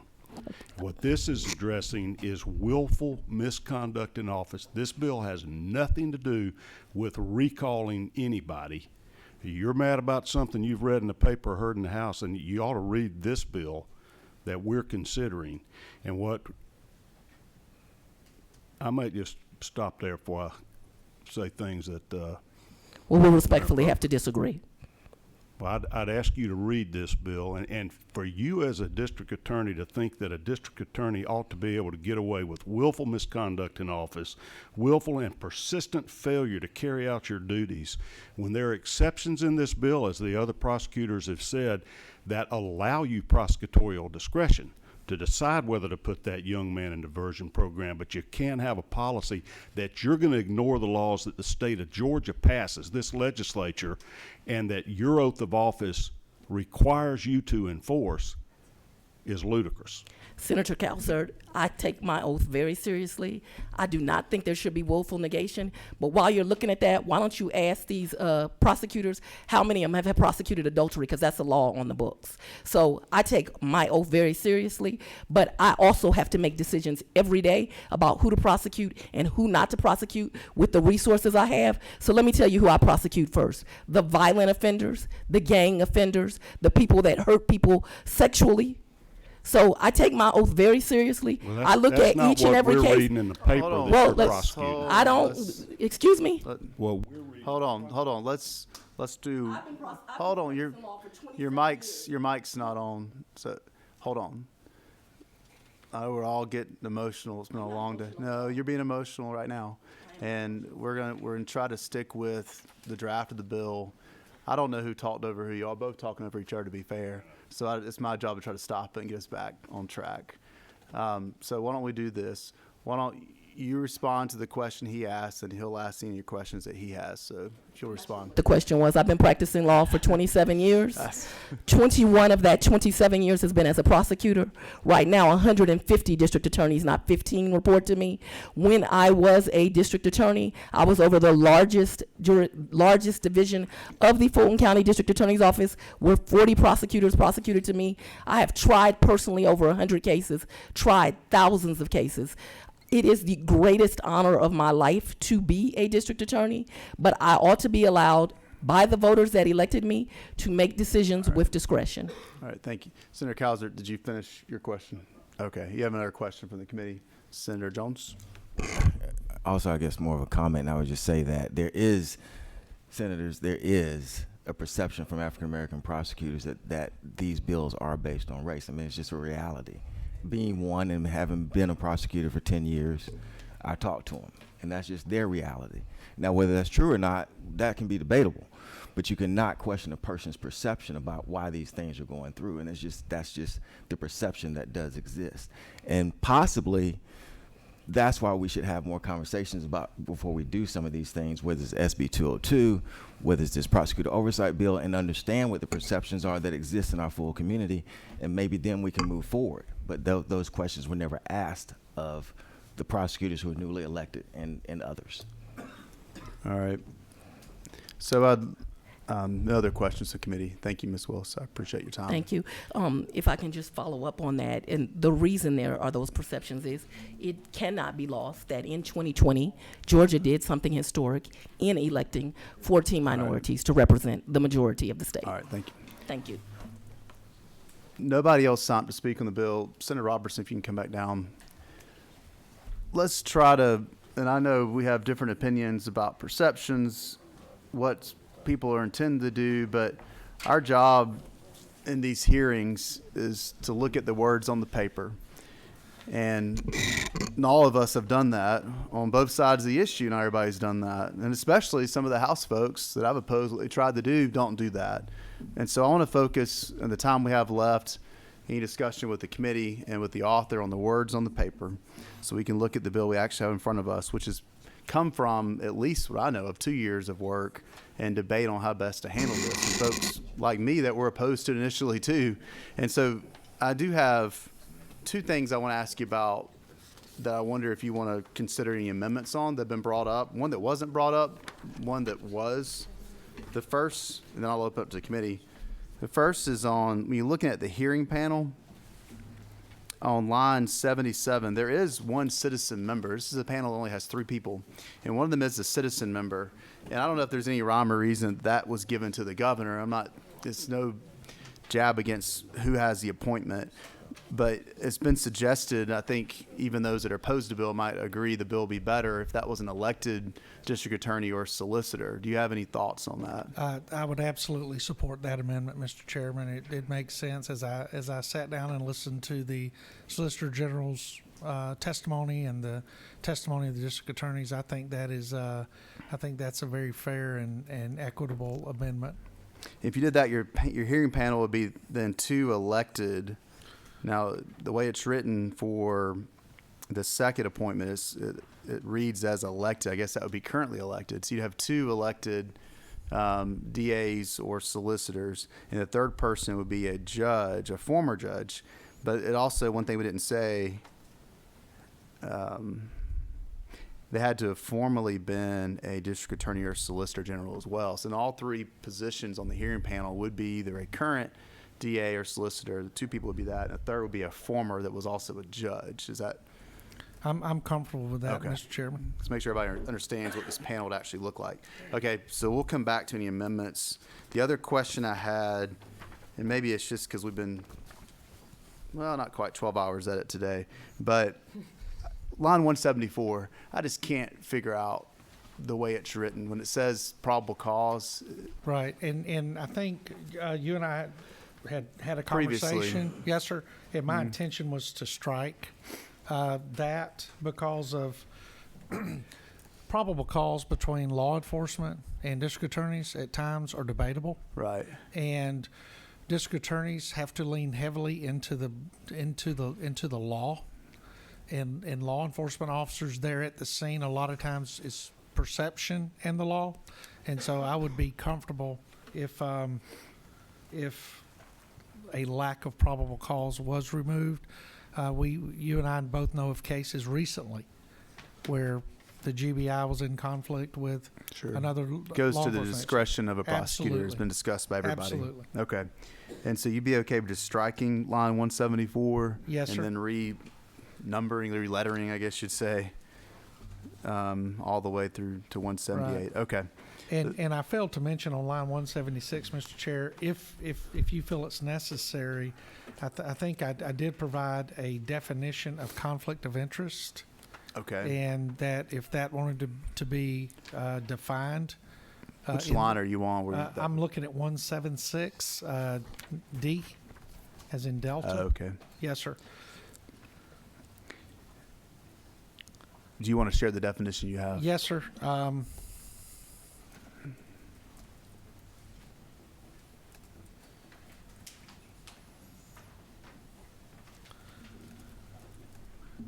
Try to read this small font.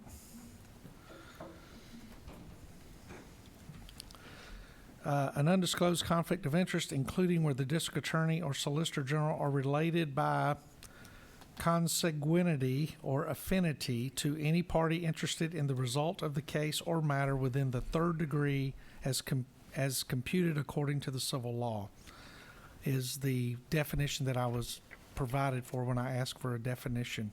I'd be happy to hand it to Ledge Counsel. And I think we probably should. Do you want to Yeah. weigh in? So it sounds like that would just be a conflict of interest with a relationship with the person. Right. That's the primary Is that the reason goal? we're looking. That was the goal. Okay. Yes, sir. Which mic are you? 3. All right, 3. And to be perfectly clear, that is the exact language that we used in the House bill to define. Okay. Yes, sir. Do you have any comments, Mr. Bigley, on that? Chairman, I think that's just a policy decision to be made by lawmakers. Is that a definition elsewhere in the code, or is that just a draft of another bill? It sounds like language I have seen elsewhere in the code. I couldn't say exactly where it's from. I know there are a number of different definitions of conflict of interest depending on the situation. Okay. And I will say, Mr. Chairman, as we move through this process, we use the same LC, Legislative Council member, as we move through, myself and good. Chairman Gullett, to ensure that we were trying to stay as parallel as possible.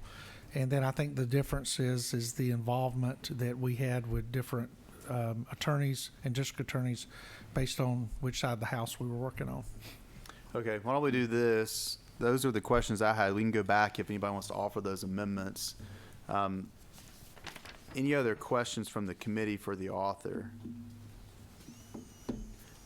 And normally somebody gets a chance to close, but I just don't, unless you have a particular part of the bill you want to talk about, or rather not get into another rant about the big picture. I think we should focus on the bill. Same for you. I agree 100%. Okay. Do you have any other comments on the bill itself? I think it is probably one of the tightest pieces of legislation that I've been able to sit down and feel extremely comfortable with, and it's because of the diversity of the individuals involved in crafting it. And so I must say, I think it's we do what we always do. We allow friends, neighbors, and attorneys to help us, and then we perfect it, and I think that's what we've done in this case. Okay. Any other questions from the committee? All right, what's the pleasure of the committee? Move to pass. We have a motion to pass by committee substitute from Senator Cowser. Is there a second? Second. Second from Senator Kennedy. And let's move on to, are you offering amendments? Yeah. Let's move on to proposed amendments. Senator Parent. Wanted to, thank you, Mr. Chairman. I wanted to offer the amendment that you brought up a few minutes ago regarding, with the author's assent, striking the citizen member, and instead of having it be citizen, look down to line 79 and repeat the language about elected district attorney or elected solicitor general. And so would you want it to be the same as it says on line 79 where they're currently an elected district attorney or elected solicitor general? Yes. Okay. That's my offered amendment. Does everybody in the committee understand the proposed amendment? Yes. Does Ledge Council have any questions? Or? Yes, Chairman. Okay. So we would be striking lines 77 and 78, and would we simply on line 79 change the word 1 to 2, or would we have a new take paragraph A and make it read the same as current subparagraph B? The amendment that I am intending to offer is just the word citizen would be struck. Citizen member. Yes. Right. Mm-hmm. Exactly. Yeah, citizen member. Thank you, Mr. Chairman. And then the elected district attorney or elected solicitor general Okay. would be put in the place of the words citizen member. Mr. Higbee, are you good with I got it. understand? Yes. Okay. Yes, Does sir. everybody understand the proposed amendment? All right. I know y'all ready to move on. Any discussion? Is there a second? Second from Senator Watson. Any discussion? All those in favor of the amendment, please raise your hand. It is unanimous. Okay. Any other amendments from the committee? The one thing that was suggested was striking a lack of probable cause on line 174. If anybody wants to offer that. So moved from Senator Hatchett, and that would require us just renumbering. You're okay with saying it that The way? remaining The remaining part. subparagraphs, yes, Chairman. Any questions on proposed amendment? Is there a second? Second for Senator Watson. All those in favor of that amendment, please raise your hand. It also is unanimous. Yes, sir. Let me put your mic on. Which, 13? 12. I was going to propose, because of the first amendment we made, I think we need to look at lines 45 and 46. Strike those out because that definition is no longer needed. The definition of citizen. And for our Georgia State law students, this is how laws are made. We wouldn't have noticed that till later. Ledge Council probably would have. Okay. Do we need an amendment on that, or can it be consistent with the First Amendment to strike the definition as well? That in our drafting process. Okay. We'll do that. All right. Any other proposed amendments from the committee? Wasn't there one more we were talking about? All right. We're back then on underlying motion to pass by committee substitute as amended. All those in favor of the motion, please raise your hand. 1, 2, 3, 4, 5. All opposed? 5-3. The motion carries. Thank you, Mr. Chairman. Thank you, committee members. Thank you to all those that came from around the state to testify, especially everybody that has experience in this, that shared their thoughts. We have lively debates, but we all respect your service and what you go through every day, and just thank you for engaging on this even where we disagree. All right.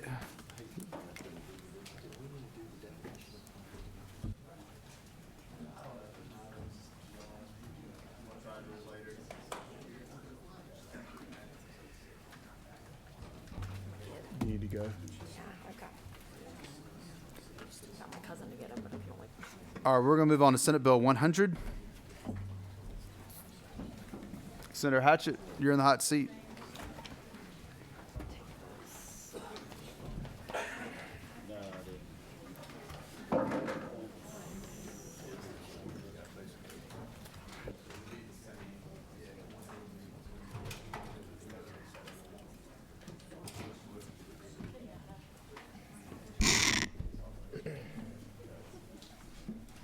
All right, we're working off of LC 480809EC. Is that what you have? Yes, Mr. Chairman. All right. And if it pleases the chairman, I'd like to invite Mr. Robert Smith up from PAC to help me with If any he questions. can help you, then bring him on up.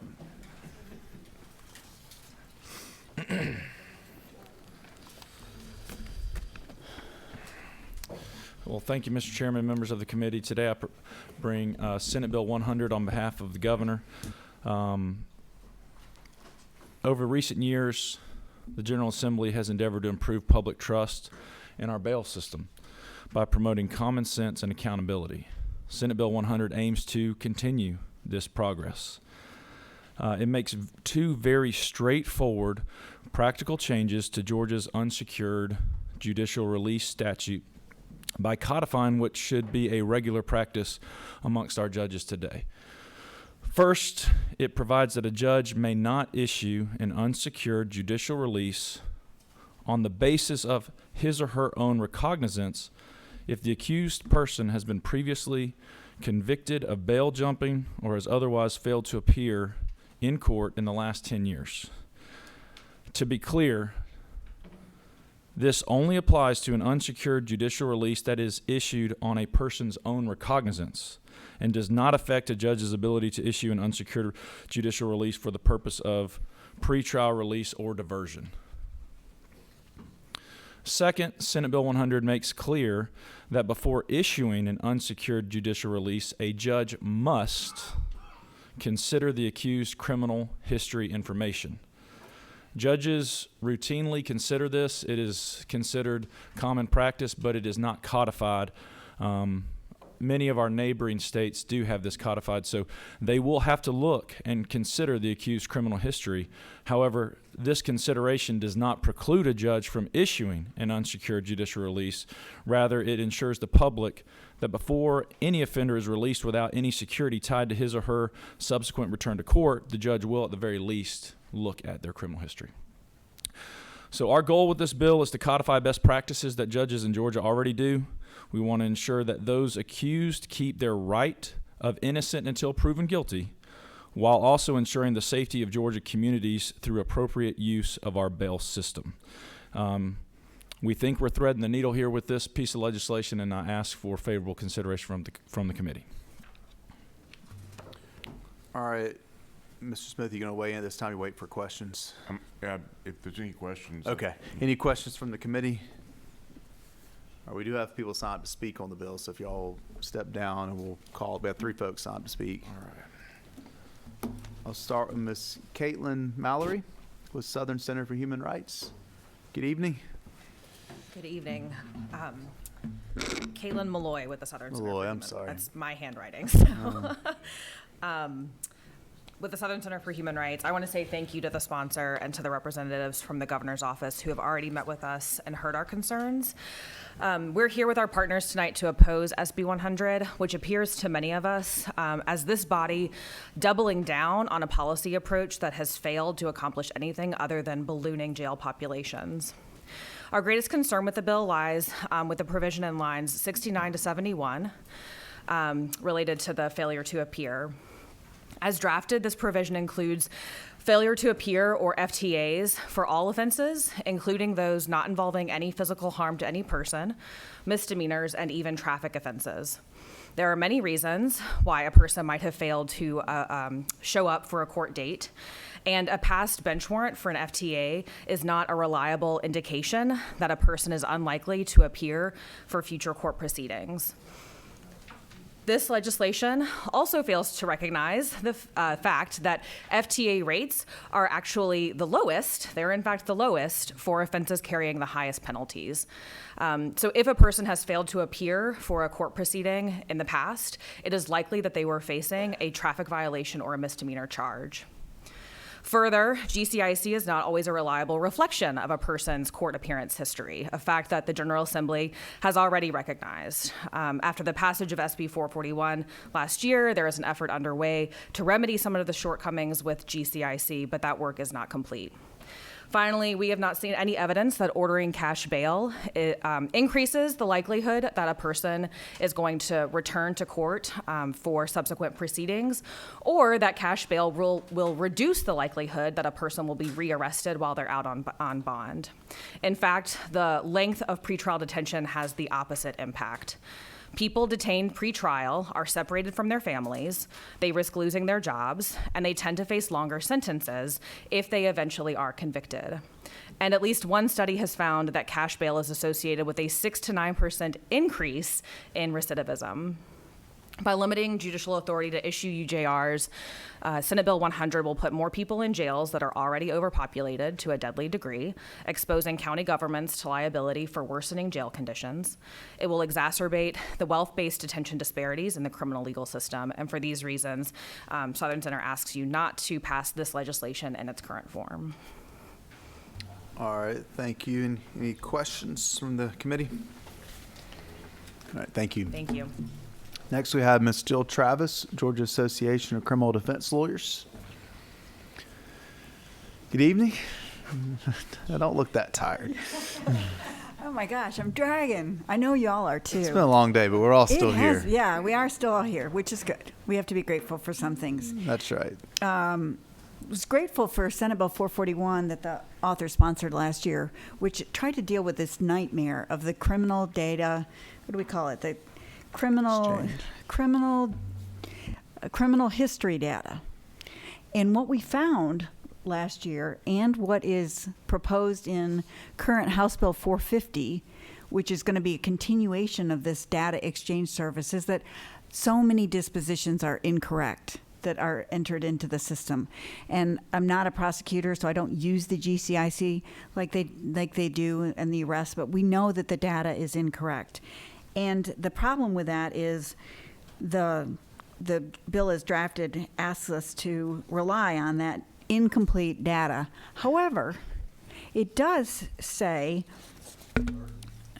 that there's sort of this escape valve.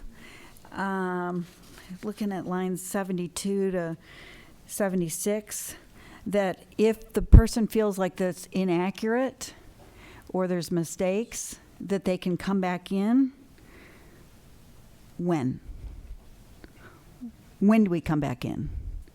How much time has somebody to spend in jail before they get back in court? I have a friend of a friend who's a real estate agent who had a house for sale. Tree fell on the roof. Tree damaged the roof.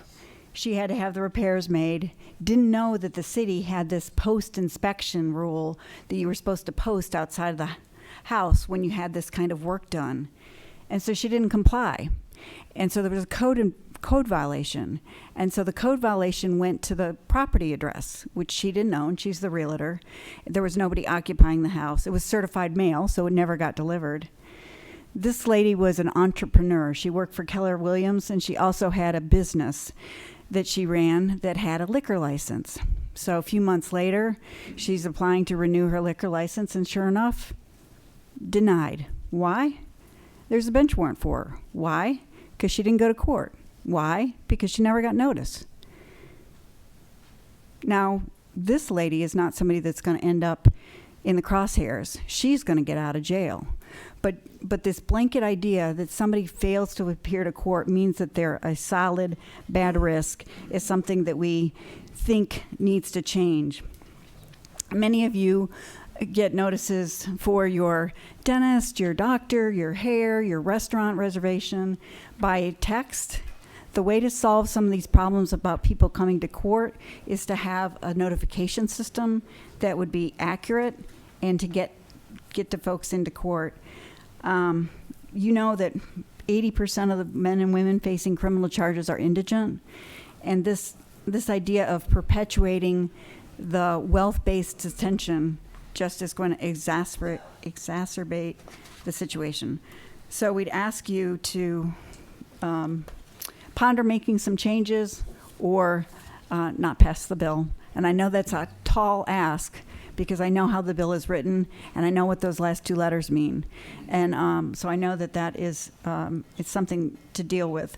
But I really think there needs to be some more teeth to it, especially to make it work.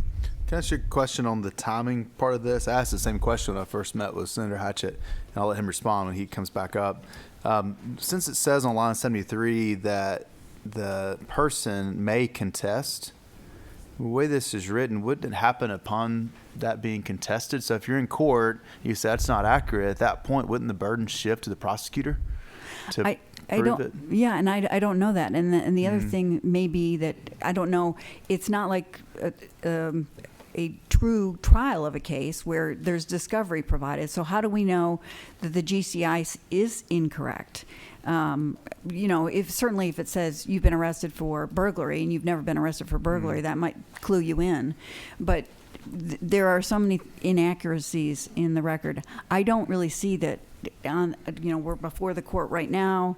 You're the judge, and you're telling me, "Well, no, Ms. Travis, you've been arrested for such and such." And but to be fair, we debate discretion a lot. This, because of the vagueness, it really does give a lot of discretion to the judge to address that, right? I mean, it puts the burden on the prosecutor, which is a little unique in that sense, maybe in that situation. And then I guess the vagueness of it in some ways does not help because it gives the judge more discretion. If the person is wise enough to bring up the issue and know the law, that they are able to contest it, which most of them are not going to be. They're not going to be represented by an attorney. They're going to be, this is a bond hearing. They're very often going to be pro se. So, is it impossible? No, it's absolutely not impossible. Is it probable? I think that's debatable. All right, any other questions from the committee? All right. Thank you, Ms. Travis. Thank you. One other person. And I did want to mention, we've met with the senator and the governor's office, and we do appreciate their time. Thank you. Thank you. Ms. Isabel Otero with SPLC Action Fund. Hi, good evening. How are you? Good.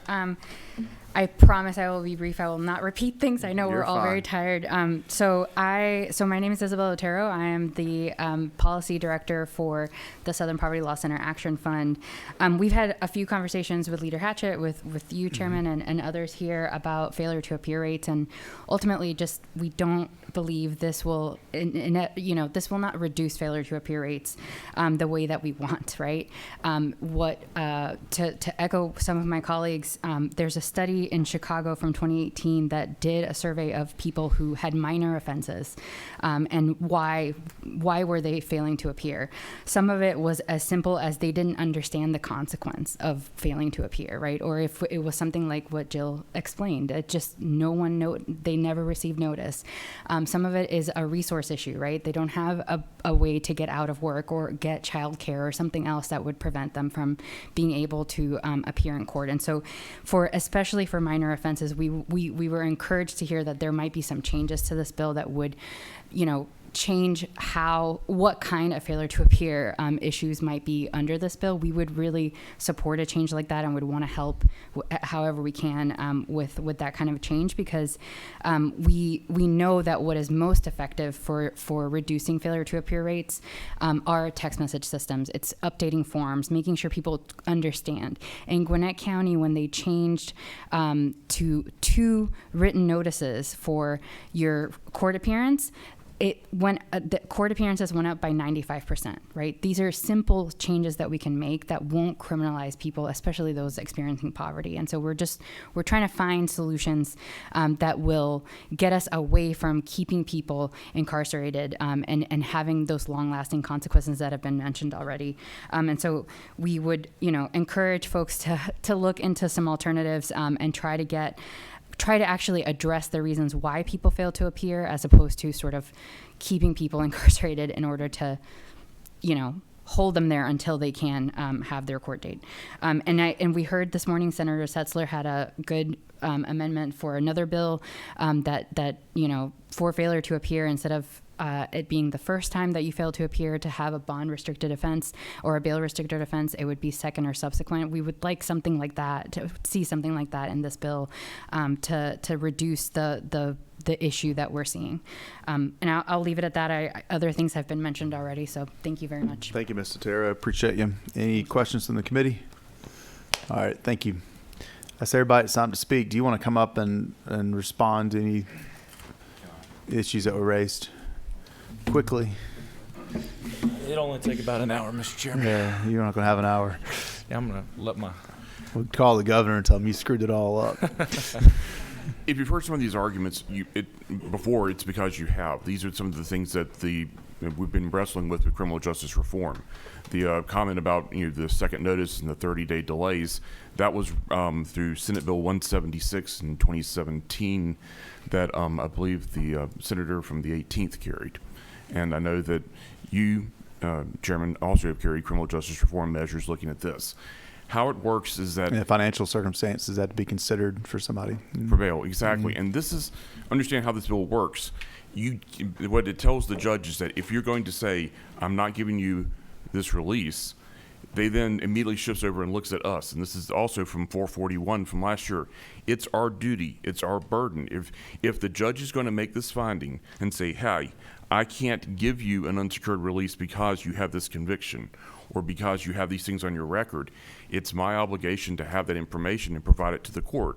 If the court doesn't have it, the court is not able to make this determination, make this finding, and therefore the person is able to get their unsecured release. What about Ms. Travis saying it doesn't say when that's going to happen? When would that happen? Anytime the defendant moves for it. Basically, so it would be based on their movement. When a judge tells you, I can't do this because this is on your record, well, that's not true. Okay, that's when the judge says, wait a minute, I just made a finding. I made a finding because the prosecution made an assertion. If we can't back it up, one, that's our credibility, but two, that's something we shouldn't be doing. We're going to have the evidence in our hands. We're going to have a accurate GCIC, which, once again, you put that burden on us last year to provide that information. So this is part of that accountability. Make us do our jobs, and if this needs to happen and the judge wants to make this finding, we have to provide them competent evidence. We don't do that, this doesn't happen. Any questions from the committee for the author or sidekick? It's sad. That's a funny joke around here. At 7 o'clock at night, I'll take it. Right, I'll laugh at anything. All right. Nobody else that's signed to speak on the bill. What's the pleasure of the committee? Mr. Chairman, I move to pass. We have a motion to pass from the other full leader, Senator Hodges. Is it their second, Senator Kennedy? Any discussion? All those in favor of the motion, please raise your hand. We have 4. 5. Mr. Chairman. Where am I, Ms. Also, you voting for it? 5. Sorry, it's late. I forgot you're on the committee. All right, all opposed? 5-2. All right, the motion carries. Thank you, Mr. Chairman. Thank you. Thank you, members of the committee.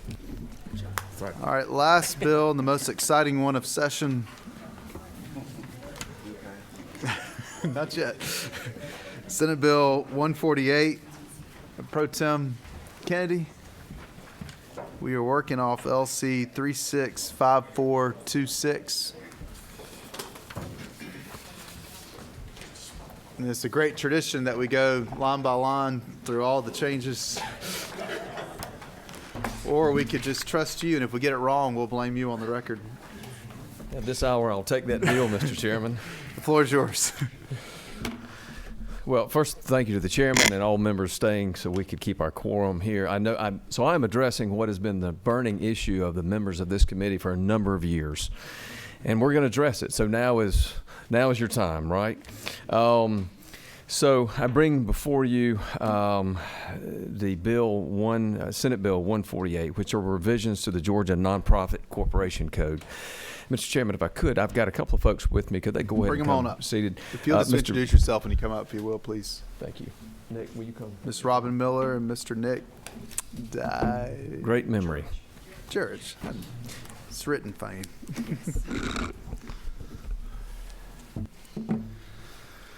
So I'm going to truncate my comments. I know it's late at night, and I appreciate everybody staying here. I'm going to give just a brief overview and then ask my witnesses here if they have anything to add or correct from what I'm saying, and then certainly we're happy to answer any questions. But nonprofit corporations are essential to our state's economy and in our everyday lives. Most of our hospitals, private schools, colleges, churches, and charities that serve the less fortunate, private foundations, and other organizations are nonprofits. There's 32,533 nonprofits in Georgia, and they represent a total revenue in Georgia of $77 billion. It's very important that these Georgia nonprofits are well run.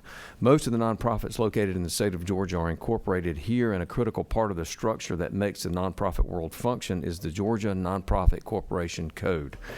Several years ago, attorneys practicing in this area noticed problems in the existing code and the provisions that were unclear or outmoded provisions that they were dealing with. In addition, these attorneys recognized that the Nonprofit Corporation Code was based upon the Georgia Business Code, which has been amended multiple times in the last 30-plus years, while the Nonprofit Corporation Code has simply not been amended or updated.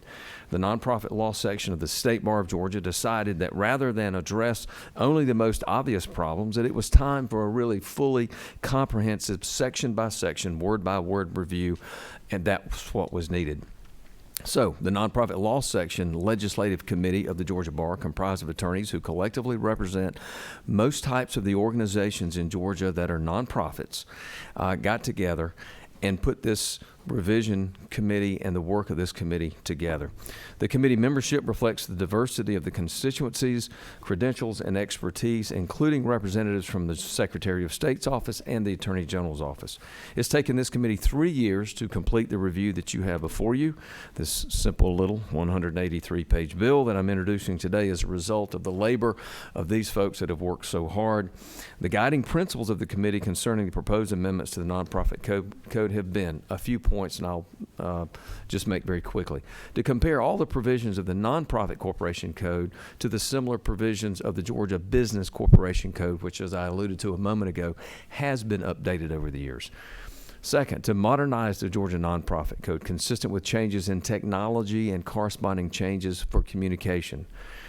Third, to improve and clarify the Georgia Nonprofit Corporation Code based upon the experience and recommendation of members of the committee and other attorneys that practice in this area on a daily basis, and also to consider the decisions of the Supreme Court that have come down over the years and from the Court of Appeals that have interpreted and applied this nonprofit code.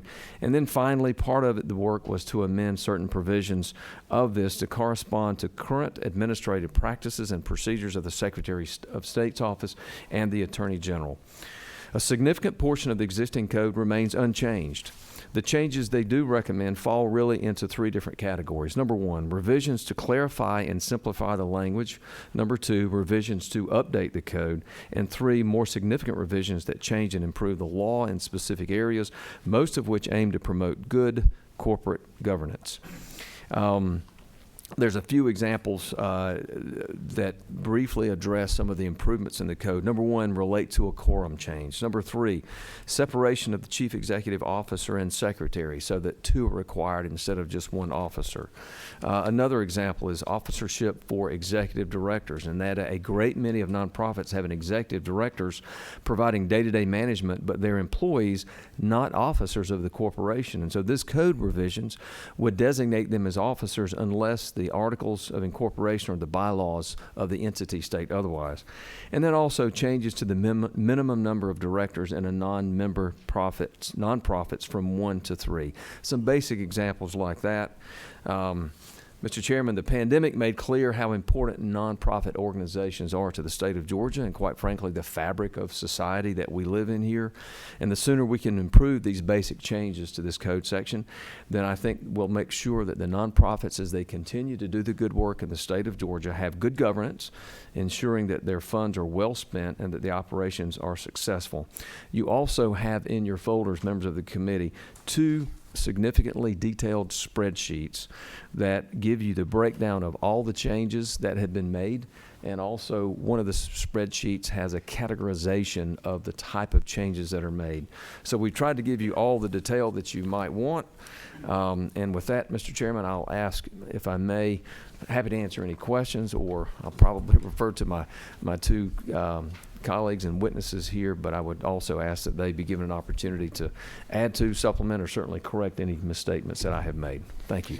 If you don't have any questions at this time, is there anything that y'all would like to add?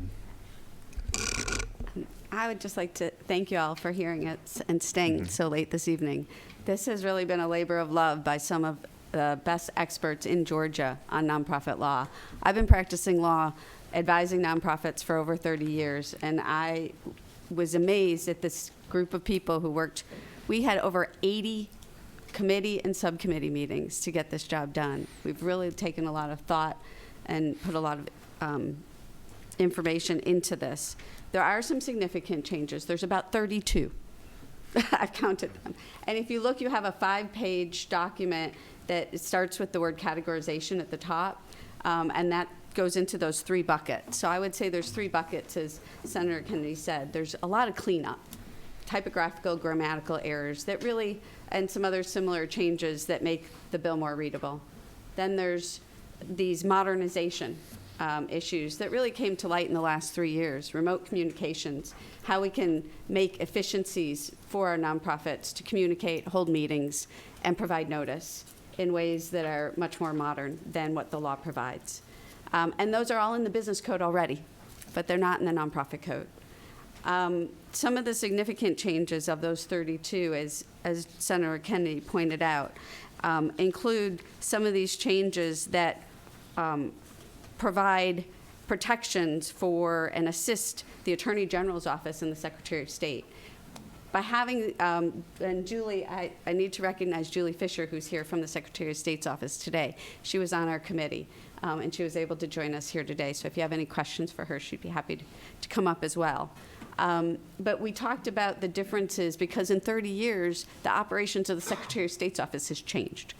And so we talked about how we could make sure that this code reflects the current operations of the Secretary of State's office, including things like changing the names of officer positions, CEO, CFO, to match what you do when you file your annual corporate filing, but it also matches with what the business code is doing. So it creates synergies and makes it easier for the Secretary of State to operate. That's one of those types of changes. In addition, we had someone from the Attorney General's office participate on our committee throughout the entire committee activities. Unfortunately, she was not able to be here today. But she brought forth some ideas from the Attorney General's office that they felt would be beneficial in areas where they were having to go into court, for instance, to address issues that they would rather not address. For instance, right now, you can have one director. Well, if that director becomes incapacitated or becomes, or dies, and that nonprofit corporation has no members, but has a lot of assets, the Attorney General has to go into court to address how to deal with those assets. So we are making a somewhat significant change, and it's prospective only, that 3 directors are required in that circumstance, and that will allow the Attorney General not to have to do that.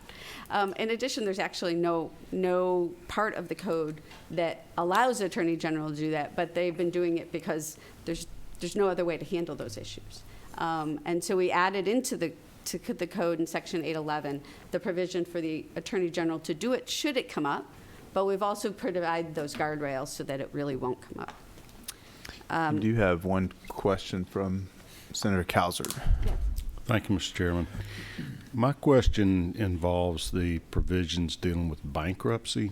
Yes. And I'm using Senate Research's summary as a crutch. I can't point you to the direct place in the bill, but I'm thinking in my head for background like the Boy Scouts of America that filed for bankruptcy because of all the many claims against them. This allows an order of the bankruptcy court apparently to appoint a trustee or a receiver or a particular officer of the corporation to handle affairs or carry out the court's orders without approval of the board of directors or the shareholders. And I wonder how that would play out. I mean, if I was on the board of directors of the Boy Scouts of America and we had agreed to file a voluntary bankruptcy because the assets didn't cover the claims, et cetera, man, that's totally giving up control to a bankruptcy court's order, apparently, if they can give that power to Well, if you somebody. file for bankruptcy, this actually follows exactly what's in the business code. So it's not any different than what's in the business code. And from a nonprofit corporation perspective, I always find it interesting when I'm talking to some of my clients. I'm like, well, if you have assets and you have debts that are larger than your assets, you can't just dissolve, even though you're a nonprofit. You have to file for bankruptcy. And so we have to follow the bankruptcy laws that exist in our country. And so these provisions are simply providing that mechanism and pointing out that mechanism would apply to nonprofit corporations just like it applies to for-profit corporations. I think there would be a question by the bankruptcy court as to whether they had that right regardless. What this does is they're going to have to, the trustees, well, the directors or the trustees or the members, depending on the circumstances of how that nonprofit is structured, would have to vote to file for bankruptcy in the first place. So they're making those decisions, and then they're deciding what code section they're going to file under and what their next steps are as whatever whatever leadership it is, whatever their structure is. So they've made that decision initially to go into bankruptcy court and to get the benefits of going into the bankruptcy court system. Do you have anything to add to that? Yeah, I think that's right. Any other questions from the committee at this time? Mr. Pro Tem. Yeah, thank you, Mr. Chairman. I just wanted to add, and I should have began this way, but I was in my haste because of the hour. I just want to thank Ms. Miller and Mr. Jurek and others, Mr. Ritchie behind me, for the work that they've done. This has been a Herculean task to undertake this, but I have, in spending time with them, learned that it really has been a labor of love. They've spent 3 years doing this, and quite frankly, I think this committee probably shares the appreciation that this is being brought while it's just slightly thinner than our baby budget that we passed this morning. I'm deeply grateful that it's brought in this vehicle rather than 10 bills a year, updating this code section incrementally. And so I appreciate them and all of the work that they did and all the others that participated in it. Thank you. Yeah, it's worth noting we get to make jokes about how thick the bill is and trusting Senator Kennedy with it, but the truth is it required members of our bar like you two to come together, bring other people together, and make sure we got this right. And so we appreciate you all engaging and doing this work and to assist the legislature to make sure that those who actually practice in these areas, which most of us probably don't, are engaged at the table and making sure we get something right. So I appreciate y'all. Senator Cowarts, I appreciate your question, and I'm happy to answer any other questions that you may have about it, especially those areas where there is a change in the law. So we're happy to do that. I know you all are very tired, but we do believe that we've really thought through every aspect of how these could affect the current nonprofits that exist in the state of Georgia, both very small and very large, and that makes a big difference. and and how they operate. So we've really thought through all of that to the best of our abilities amongst the 13 people. That included people from Habitat for Humanity International, Children's Healthcare of Atlanta, Emory University, myself, who represents, I work for Pro Bono Partnership of Atlanta, and we represent over 1,000 small nonprofits in the state of Georgia. We provide free legal services to them. We also had trust and estates lawyers. We reached out to homeowners association lawyers. We really tried to bring in everyone to get a full understanding of what the needs are of the entire community in the state of Georgia. All right. Any other questions from the committee? No one else has time to speak on the bill. What's the pleasure of the committee? Motion to pass by Senator Hatchett. Is there a second? Second by Senator Jones. Any discussion? All those in favor of the motion, please raise your hand. And we finished all on the same page. Unanimous. Thank you. Thank you. Thank you, Thank Mr. you very Chairman. much. Thank you. Thank you all. With that, we're adjourned. Thank you.